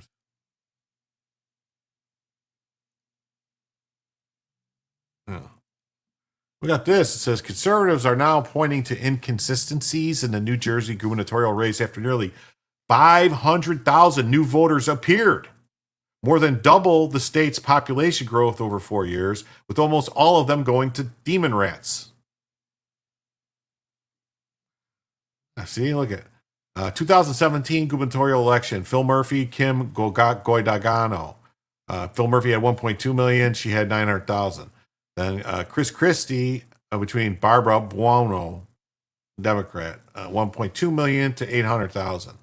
Huh. Like the same amount of votes right there. If you add them up. All right, in 2021, you had Phil Murphy, Jack Citarelli, 1.3 million to 1.2 million. Huh. Wow. And then in 2024, you had Mickey Sherrill, 1.8 million to 1.3 million. There needs to be an audit of this election. There's approximately 90,000 polling places in the U.S., tens of millions of unrequested ballots sent out. Monitoring and catching the Democrat election fraud is like playing whack-a-mole. Whack-a-mole. In the United States, ballots are mailed on an unrequested basis commonly. Right. That's what happens.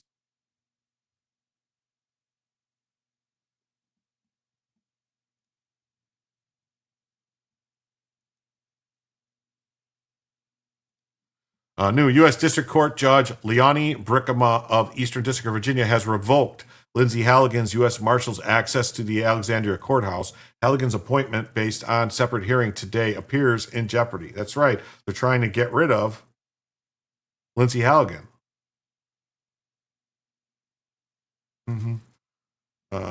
Life is indifferent said, what the fuck? I thought New Jersey lost population. Actually, New Jersey slightly gained some population because people that were fleeing New York, some went to New Jersey. When they just assign it to another prosecutor, I'm not sure, but we'll find out soon.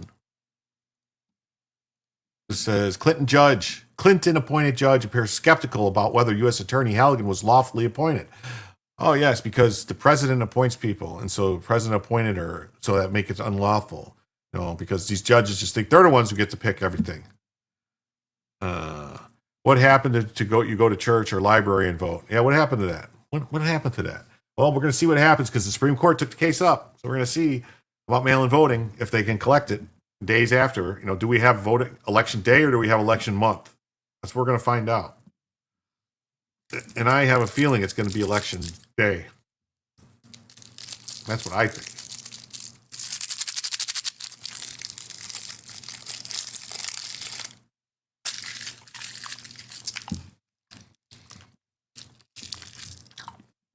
A Clinton judge appeared skeptical about whether U.S. Attorney Lindsay Halligan was lawfully appointed to the role during a hearing on Thursday.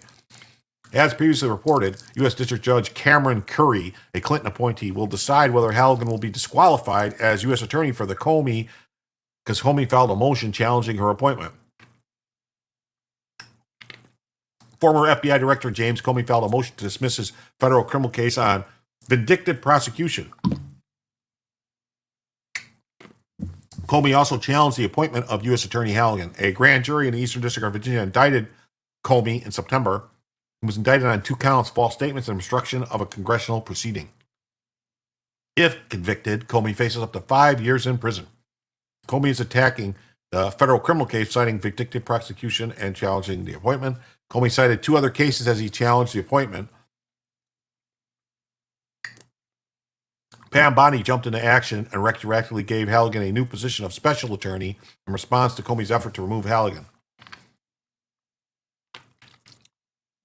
On September 22nd, I exercised authority vested in the Attorney General to designate and appoint Lindsay Halligan as United States Attorney for the Eastern District of Virginia. For the avoidance of doubt as the validity of that appointment by the virtue of authority vested in the Attorney General, I hereby appoint Halligan to the additional position of special attorney and thereby ratify her employment as an attorney for the Department of Justice from that date going forward. As a special attorney, Halligan has the authority to conduct legal proceedings before judges and magistrates. As special attorney, Ms. Halligan has the authority to conduct in the Eastern District of Virginia any kind of legal proceedings, civil or criminal, including grand jury proceedings and proceedings before the United States magistrates and judges.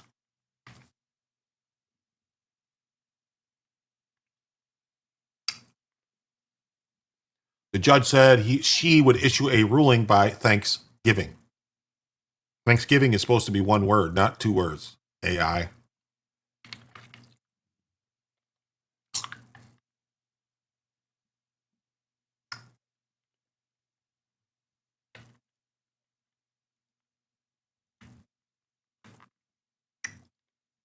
Clinton tapped judge could toss Tish James Comey cases after hearings. Arguments Trump's prosecutor is illegitimate.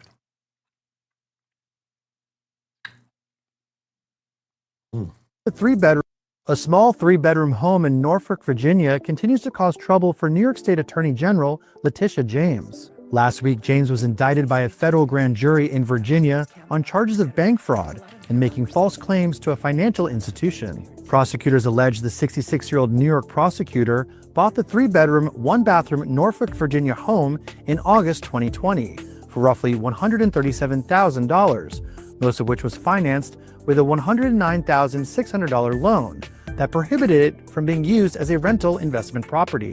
Her ill-gotten gains from the lower mortgage rate amounted to approximately $18,933 over the life of the loan, prosecutors allege. But now, in a shocking addition to the federal charges brought against James, new reporting also alleges that at least one of the Norfolk home's inhabitants is wanted by police, James's own grandniece, Nakia Thompson. According to court documents seen by the Daily Mail, Thompson is officially listed as an absconder who is wanted by authorities in Forsyth County, North Carolina, for failing to finish her probation. Keith Ackrey from the North Carolina Department of Corrections told the Mail that the 36-year-old was sentenced to probation for misdemeanor convictions for assault and battery and trespassing, and has willfully avoided probation supervision. Ackrey added that Thompson's crimes were considered low-level and thus non-extraditable. The under fire prosecutor's grandniece has reportedly been living with her 3 children in James's 3-bedroom property in Norfolk since 2020. James has called the charges baseless and political retribution from President Trump. In her first public appearance since the indictment, James joined a rally for NYC mayoral frontrunner Zohran Mamdani and called on rally-goers to stand together to defend our rights.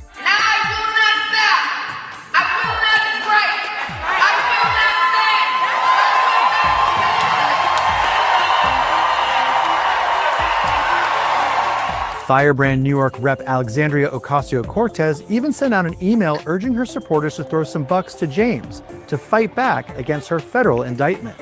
If convicted on both counts, James faces up to 60 years in prison and a fine of up to $2 million. Wow. So on Thursday, a judge suggested she could toss the charges against Comey and James, and she appeared to agree with claims that the prosecutor was illegitimate. Alexandria District Judge Cameron McGowan Curry, who was appointed to the bench by Bill Clinton, appeared skeptical of several of the government's arguments about the appointment of Halligan. Defense attorney Abby Lowe argued for James, who was not present in the court, that the government's position on appointments would give the Trump administration the perpetual ability to appoint interim attorneys, bypassing Congress's sign-off.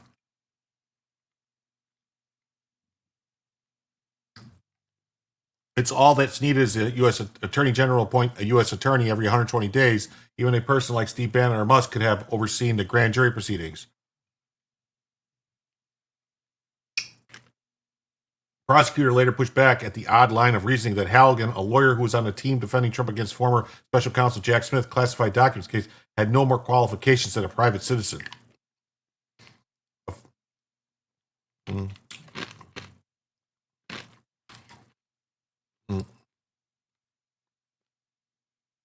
Yeah, they want to have their cases thrown out on technicalities because they can't say that they're not guilty.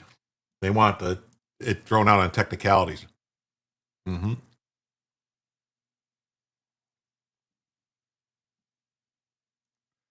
I thought she might be pregnant weeks ago, but it should have come out by now. If she was, I would have said, what are you talking about? Oh, AOC looking heavier, pregnant lately. Anyone notice? I thought it was like months ago that she looked like she was getting chunky. All those committee meeting meals, yeah.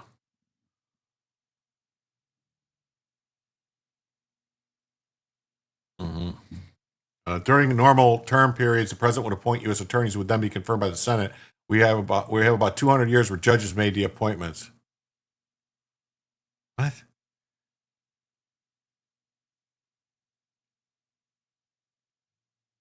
Comey's lawyer said that it's a fundamental defect in the argument. If she rules against the government, the order would prompt an appeal process that could also sweep up three other prominent acting U.S. attorneys, Alina Habba, Sigil Chata of Nevada, and Bill Asaley of Los Angeles. All three have been in their job for more than 120 days and have not been confirmed. Towards the end of the arguments, Curry also brought up Florida's classified documents case against Trump. Then ex-president lawyers successfully argued to have the charges against him dismissed on the grounds that Smith was unconstitutionally appointed by then U.S. Attorney General Merrick Garland. Well, there's the thing, is the difference was they appointed him to some position that didn't exist. Whitaker argued that the ruling in the Trump case doesn't apply, in part because a U.S. attorney and a special counsel are two very different positions. Whitaker said a special counsel is given unique broad authority that a U.S. attorney doesn't have. And Whitaker and Smith wouldn't have been appointed to the position of U.S. attorney because he doesn't qualify. The Attorney General has full authority to appoint anyone who meets U.S. attorney qualifications. Smith appealed the decision but eventually dropped it after Trump was elected.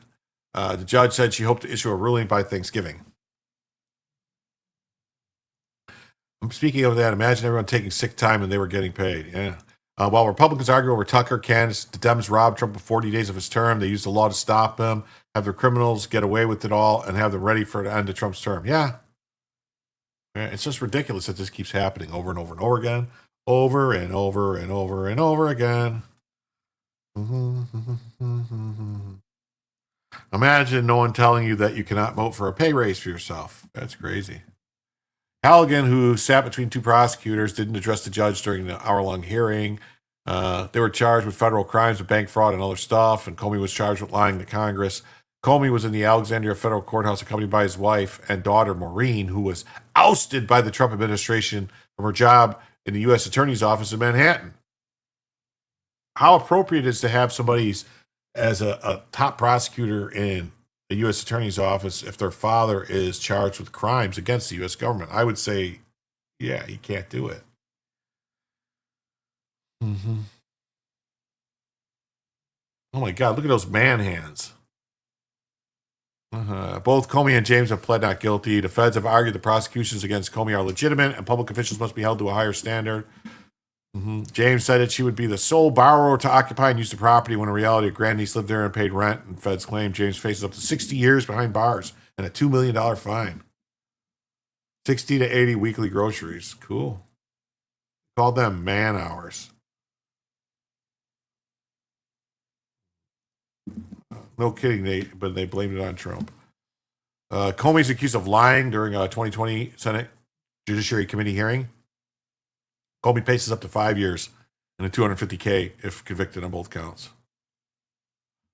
Both Comey and James face trials in January, so that's just a couple months away. Just a couple months away. Just a couple months away. Wow, we're rapidly approaching 2 hours, folks. Rapidly approaching 2 hours.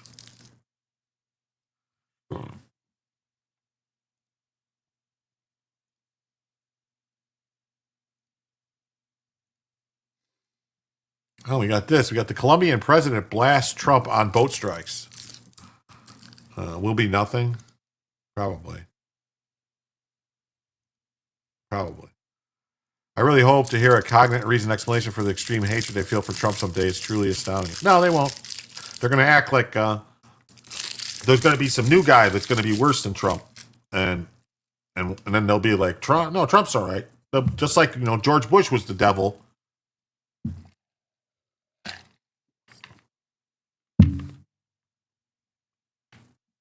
Rhetoric that we've on him. This is where we're at, and I wonder how much of this do you on him. This is where we're at, and I wonder how much of this do you think is coming from cartels, and how much of it's just coming from the rhetoric that we've seen here from the left. I think it's both. I think the cartels are hurting right now because we've got the most secure border in the history of this nation, which hurts their bottom line. They've made record amounts of money smuggling dope, smuggling drugs across the country under the Biden administration, sex trafficking women and children, and alien smuggling.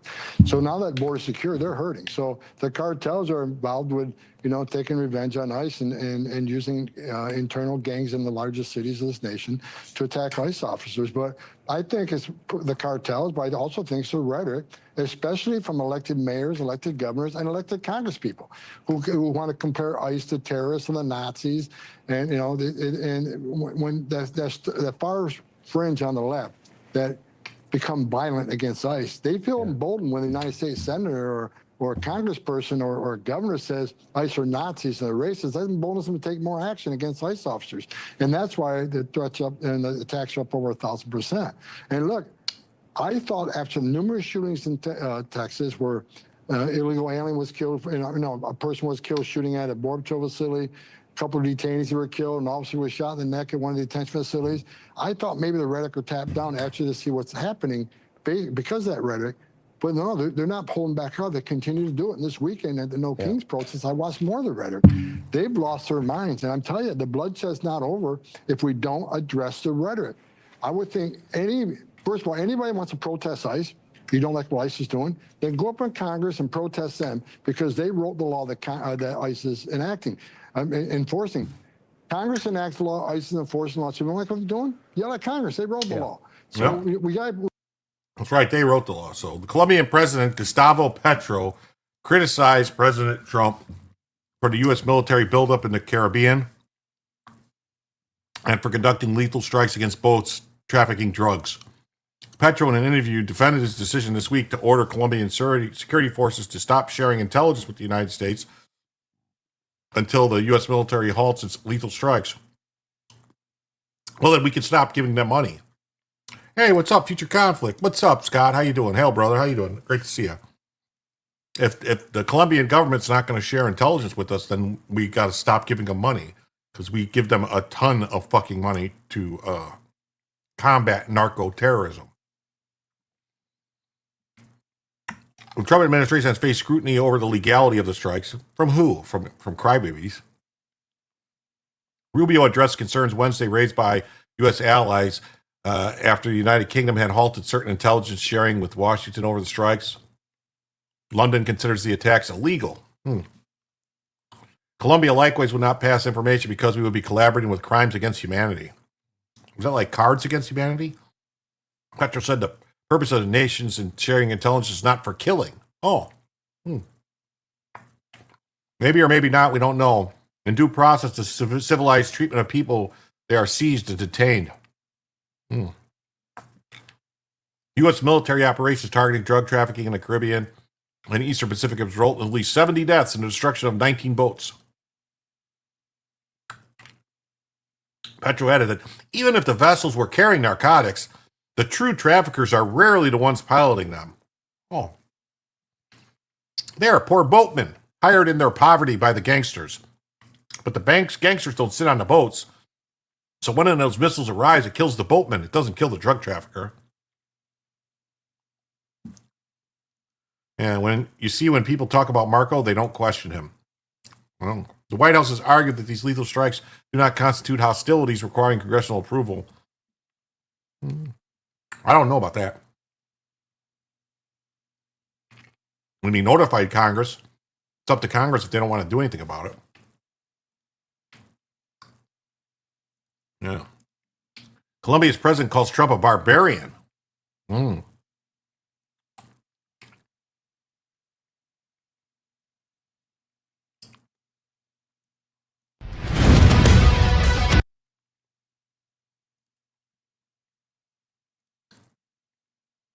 Largest warship is now in Latin American waters. President Trump has dispatched the USS Gerald Ford aircraft carrier strike group on what's being called a counterterrorism mission. That has prompted a strong reaction from Venezuela. Here's our chief national security correspondent, Jennifer Griffin. As the U.S. military buildup in the Caribbean continues, Venezuela's defense minister ordered the country's 200,000 soldiers to prepare for war. If they come to touch Venezuela, there you will see a people determined to defend this homeland to the death. Colombia has halted the intelligence it will share with the U.S. This comes a day after Fox News confirmed reports that the U.K. began limiting some of the intelligence it shares with the U.S. in the Caribbean.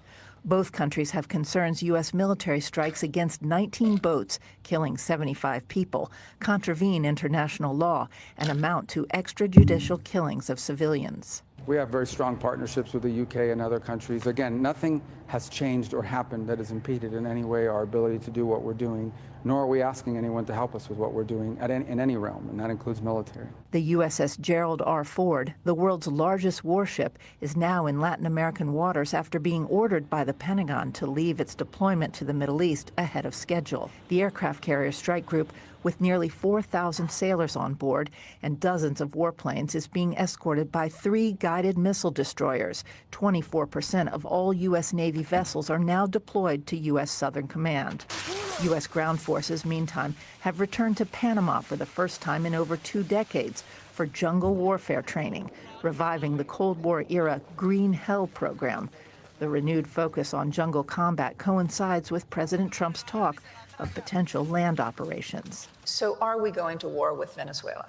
I don't know, is the honest truth. Have you been briefed? Yes. Based on that briefing, I think the administration does not want to go to war with Venezuela.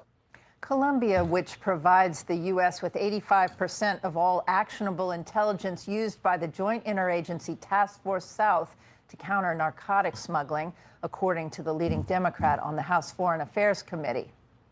John? Well, I don't think the president wants to go to war anywhere. But if he's forced into it, I'm sure he would. Well, I don't think there are enough U.S. troops in the region to actually invade Venezuela, but certainly. You don't know what you're talking about, Jennifer Griffin. Wouldn't take very much to go in there and diplomacy going on. Certainly a lot of. She don't know what she's talking about. So let's see. We got someone that does know what they're talking about. Mr. Scott over here, Future Conflict. I think this is Scott or Watcher. Says there's a lot of regular intel channels between the U.S. and Colombia. Despite Petro being a commie, there's a lot of pro-U.S. Colombia and in the military and federal police. we talked about this the other day. Mm-hmm. This is not. So the Colombian president called Donald Trump a barbarian this week, days after he ordered his countries to stop sharing intelligence. Made a remark during an interview published Thursday by NBC, which also quoted the president saying his country would not pass on information because we'd be collaborating with crimes against humanity. It's Scott. Oh, hey, Scott, what's up? Yeah, Jennifer is wrong. Venezuela takes about one division. That's what I would say, Joe. I wouldn't think it would take that much to knock Venezuela over. And where's Joe at? He said something else here I saw that I liked.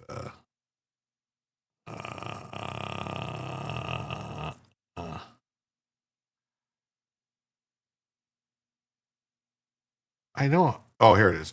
Jungle training sucks. Panama is awesome, so there's that. Still sucks. Mm-hmm. Panama, bump, bump, bump, bump, bump. It's a great song. So the White House reiterated that Trump stated Petro is an illegal drug dealer, strongly encouraging the mass production of drugs. Yeah. So that's it. So we're calling Petro a drug dealer too.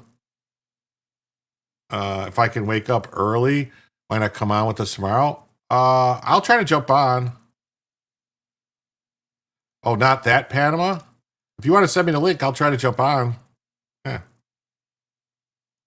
Though the song is awesome. Yes. Yeah, you want to send me the link? I'll jump on. If I'm up, I'll jump on. So Trump doubles down on a crackdown, calls Petro a lunatic. That's right. He is a lunatic. We're going to get into that in a second because he said, it's right here. This is what he said. He said, Colombian president suggests getting rid of Trump, which means he said we can get rid of Trump just like that. We'll get rid of Trump just like that. So I would have, I would have took that as a personal threat, and I would have been invading. I would have went into Colombia. To get this clown right here. Yes.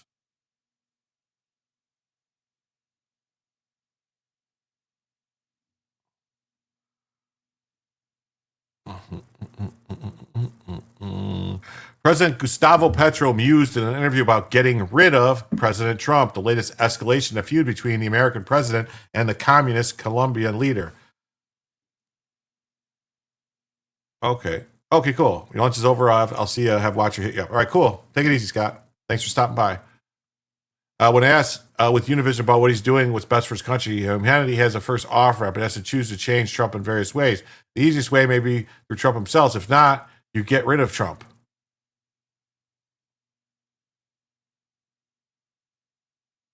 He threatened to kill our president.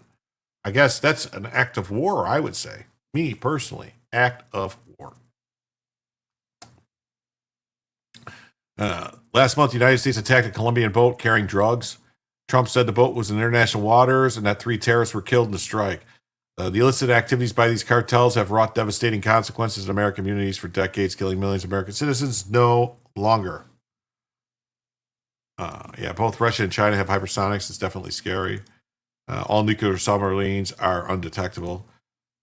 Well, our nuclear submarines are undetectable. The ones that the Russians had were, you could hear them fuckers.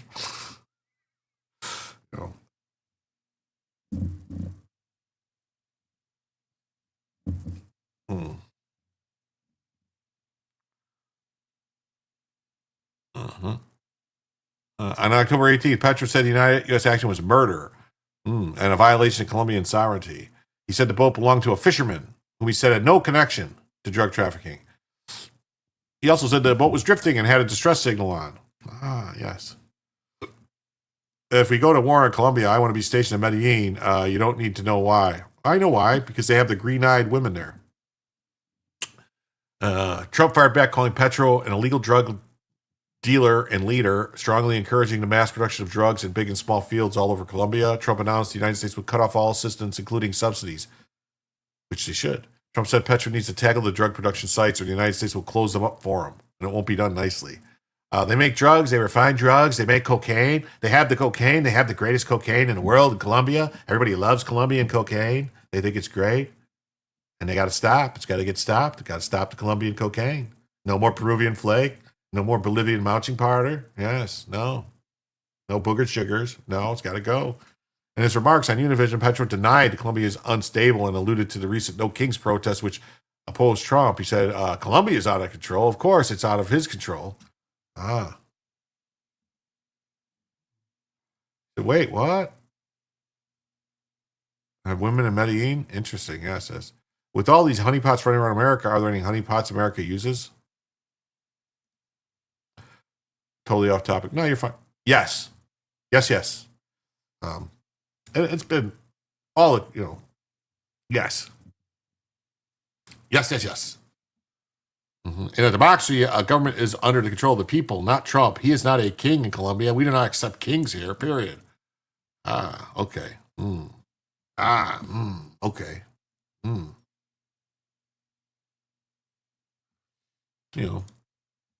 As it says, Colombia's president muses about getting rid of Trump in menacing interview. I would say it's not a good idea. It's not. Our honeypot is in our agriculture. Yes.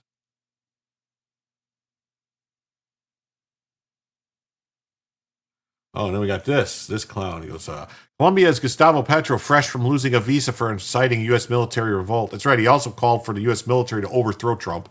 Calls for Trump to be jailed.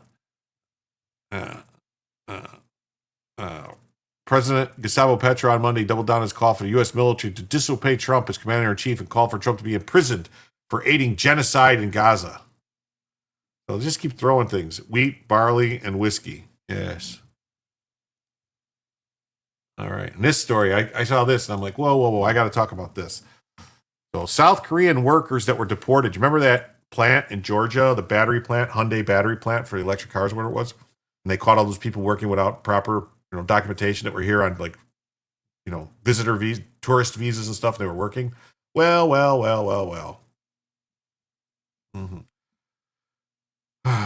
South Korean workers deported after Hyundai plant raid returned to work with new visas. Now they're back. So I guess, what the fuck, man? We need to import electricians? Really? Huh. Yeah, Trump is responsible for climate change. Petro has lost his mind. Trump won't do anything in Colombia until after he gets the Nobel Peace Prize. He's never getting the Nobel Peace Prize. They're never going to give it to him. Yeah. So dozens of workers who were deported back to South Korea after being arrested during an ICE raid have returned to the plant after having their visas reissued, according to reports. Around 30 employees have begun work again at the battery plant owned by Hyundai and LG Energy after being picked up in early September in what Homeland Security described as its largest ever raid. However, the incident, during which 300 South Korean workers were arrested, triggered outrage from the country's officials who expressed concern and regret over the operation. A search warrant seen by the Independent showed that agents were in fact only seeking the arrest of 4 workers who were all Latino, around 180 people. See, that's what happens when they go to arrest one person and then they find other people that are breaking the law. They arrest them all. That's how that works. Too bad. Do it the right way. Apparently they came to start up the company. Yeah, I don't know.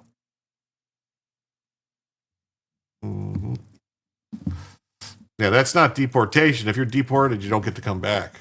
Around 180 people who had been working in the U.S. on a B-1 business visas have had them restored, lawyers for the workers confirmed. It comes to around 200 of those detained in a raid, prepare to file a class action lawsuit against ICE, which alleges racial discrimination, excessive use of force, and human rights violations. Oh, okay. Yeah, I think the people that file a lawsuit would definitely lose their visas immediately. Because that's what needs to happen. To this day, we still don't know why they were detained like that. Because they didn't have legal right to fucking work in the United States. Yet the agents had confiscated their phones and shackled workers around their wrists and ankles and chest. Yes, they shackled them around their necks. And began being in confined space, controlled by armed personnel, unable to see what was happening ahead or behind with no explanations. It's called being under arrest, you fucking assholes. We were treated like dangerous fugitives, not engineers. Don't let any of these fucking people, get them the fuck out of here. Independents contacted ICE and the DHS and White House for comment about the returned workers. Now I'm pissed.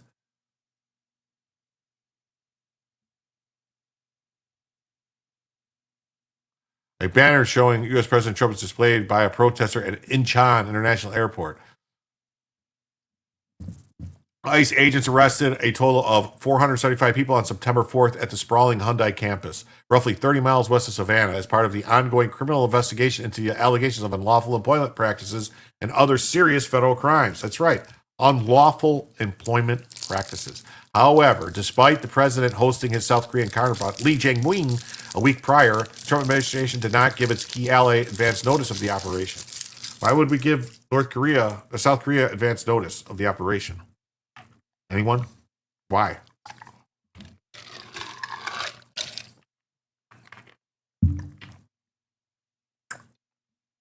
Trump initially defended the raid, but later changed his tune, saying he told the officials to let the workers stay. And then in October, he was very much opposed to it. Yeah, we have enough American engineers. We don't need them here. Yeah. They had people from South Korea that made batteries all their lives, the president said, adding that it's very complicated and very dangerous. No, it's fucking not. Get the fuck out of here. It's a fucking factory to make batteries. Go fuck yourself. I'm getting really pissed. We need to start building a wall around Florida. We need to be prepared for more idiots vote for our own demise. I'm starting to think that's true. I mean, luckily, Florida is a peninsula. It's covered, on three sides by water. I also live on a peninsula. I live on a peninsula, so I'm double protected. I already know where I'm going to build the barricade to prevent anybody from getting there.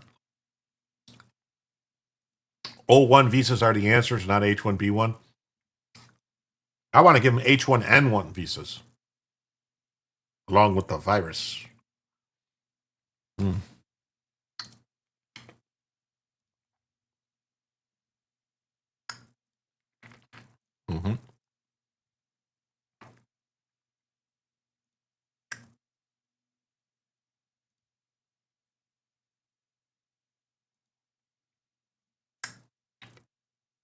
Mm.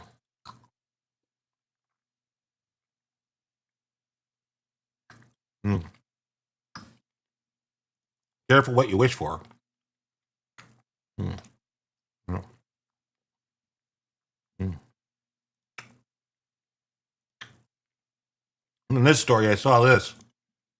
Chicago daycare teacher arrested by ICE, released from custody. Mm. Chicago daycare teacher detained by ICE last week was released from federal custody. A teacher at the Rayito de Sol Spanish immersion. So why do we need to import people to be school teachers now too?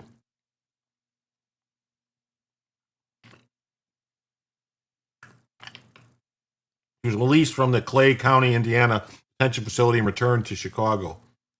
We are thrilled that she was released and has been able to return home to Chicago where she belongs. They're going to continue to pursue her immigration claims to stay in the U.S.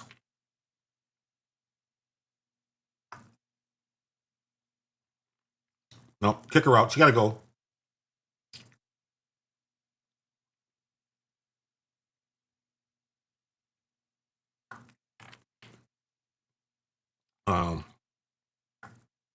So Santiago Galano, who's from Colombia, entered the United States illegally in June 2023 and obtained authorization to work under the Biden administration. DHS says her 16 and 17-year-old children crossed the border illegally last month near El Paso and were brought to a government shelter in Chicago for unaccompanied minor children. All three of them have to get the fuck out. What are we doing here?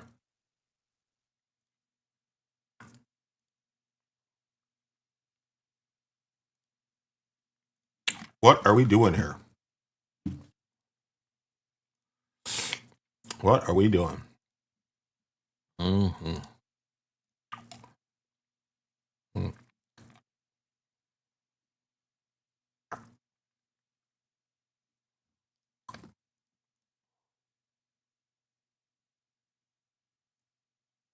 Mm.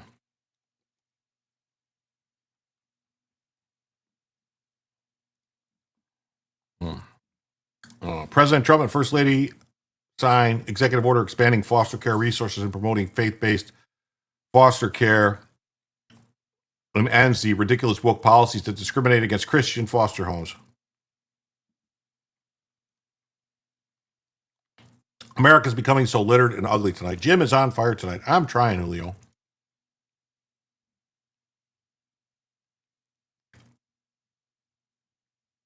President Trump on Thursday signed an executive order to promote foster care investment and expand resources for children into foster care homes and those aging out of foster care. As part of First Lady Melania Trump's Fostering the Future initiative, the Fostering the Future for American Children and Families executive order, federal resources will be dedicated to helping foster children succeed after foster care. My administration is dedicated to empowering mothers and fathers to raise their children in safe, loving homes. This order reflects HHS's to take actions to improve and modernize state-level child welfare data collection and publication. Order seeks to decrease the average time that child spend in foster care and accelerate permanent placement for children in foster homes, as well as increase partnerships and collaboration with appropriate non-government entities, including faith-based organizations. Very interesting. Very interesting. I wonder what they mean by faith-based.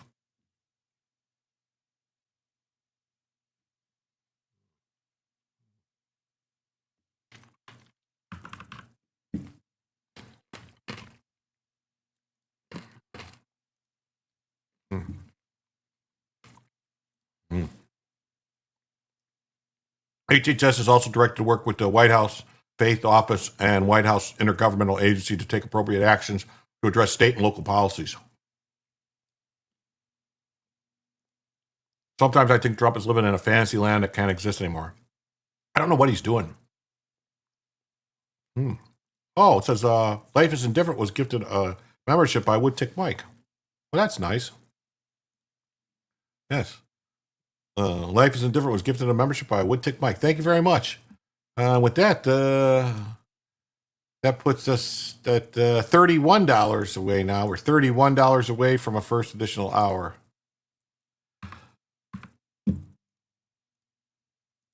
Okay. Additionally, the order directs funds to be used to promote educational services and financial literacy, self-sufficiency, and individuals transitioning out of foster care. That's good. I believe it's not litter or anything of the sort. Look at the ocean. You have countries of garbage. Yeah. Oh, yeah. That's bad. It's bad, bad, bad, bad, bad, bad, bad, bad. Bad. Bad to the bone. Bad. Bad.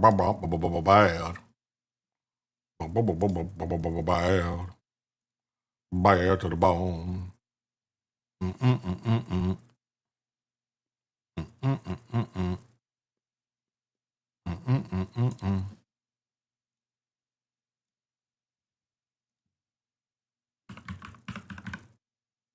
Sorry.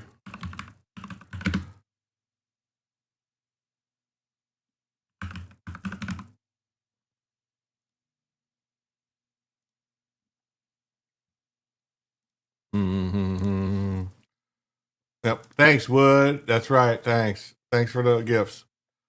Any attention or need of youth who are aging out of care. 20,000 youth age out of care every year. Around 50% of them end up homeless. Any awareness, any push to help these youth not end up homeless and have stability in their lives is really important. First Lady Melania Trump was spearheaded the initiative, spoke during a signing ceremony in White House East Room before she and the president signed the order into law. First Lady Trump expressed optimism that the program will equip foster children with the knowledge and guidance to succeed in life and ultimately become leading executives who manage thousands of employees. Following graduation, scholarship recipients from my program are prepared to enter the workplace and ultimately become leading executives. Predictably, they will manage thousands of employees and generate significant value for American communities. Let's watch. Let's see what she says. A peace plan for Gaza, a ceasefire in place. Oh, wow. Hamas keeps choosing terror. And on a... The real reason you're gassy. Hey, Dr. Gundry, is all gas bad? I actually urge people. Welcome to the White House.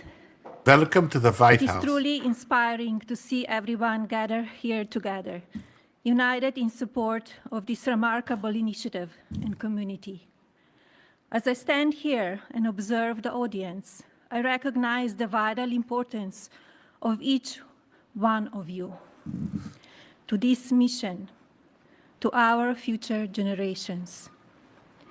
In particular, I would like to thank the cabinet secretaries, Congress members, scholarship donors, and various organizations for their unending advocacy.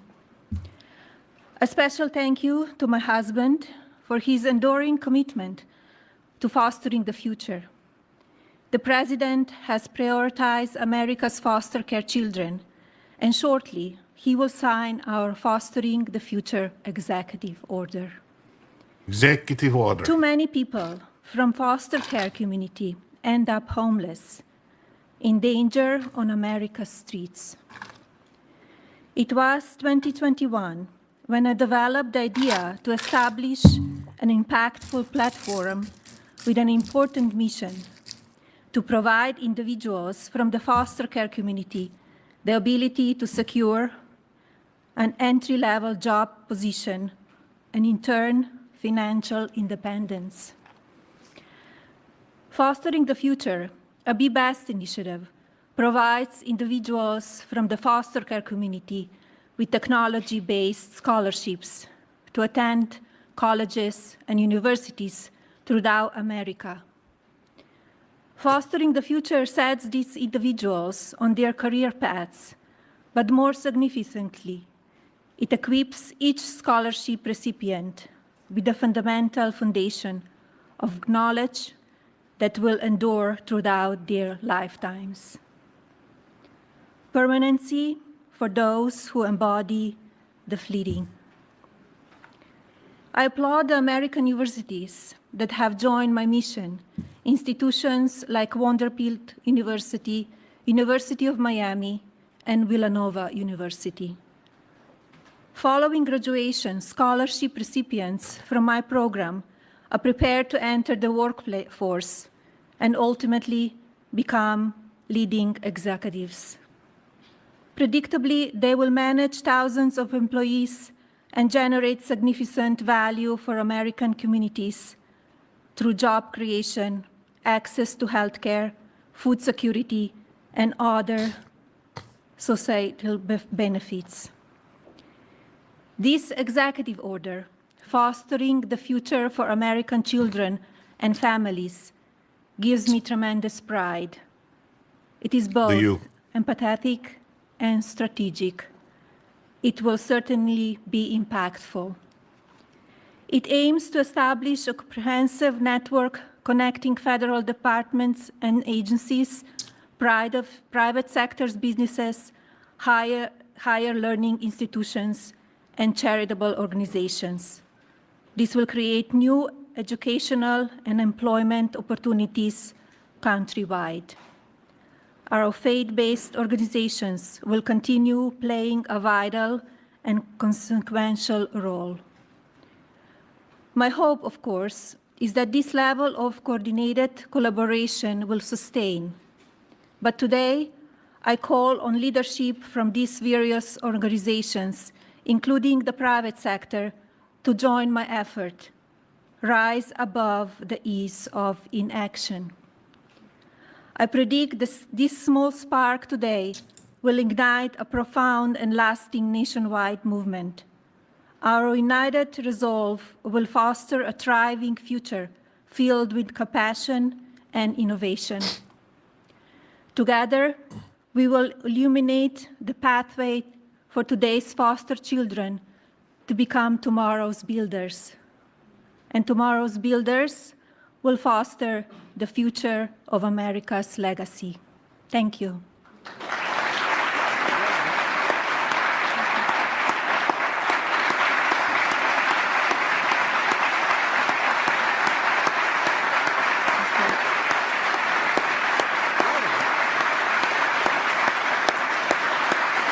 It is my pleasure. It's my pleasure to introduce President Trump. Yes, it is. So Melania Trump signs the executive order along with President Trump. She has no control over state elected offices. No, she don't. But they can do. HHS gives money to them for certain things, so they can kind of. It turns out the guy they accuse of hating foreigners is married to one. Tells you what the left really says. Yeah, the left hates individuals that tell you enough. Yeah. Tells you. He's so proud of her. Yes, he is. To sign executive order with the husband about the about that. Okay. All right. Well, with that, it's been 2.5 hours, and unfortunately, we didn't hit the goal, but that's all right. Sometimes we just don't hit the goal. So I want to thank everybody who was here. Please remember to hit the like button. If you haven't already subscribed, please think about subscribing. I will see you all Friday night for Jim to tell you some more news. And I'm going to send you over to a small channel with these guys. They got about 30 people watching right now. So I'm going to send you guys over there. So say hi and freak them all out. And, it's called United Spacers Alliance. They're a part of my alliance. So make sure you say hello to them. They're part of the alliance. You too should join the alliance. Have a nice night, people.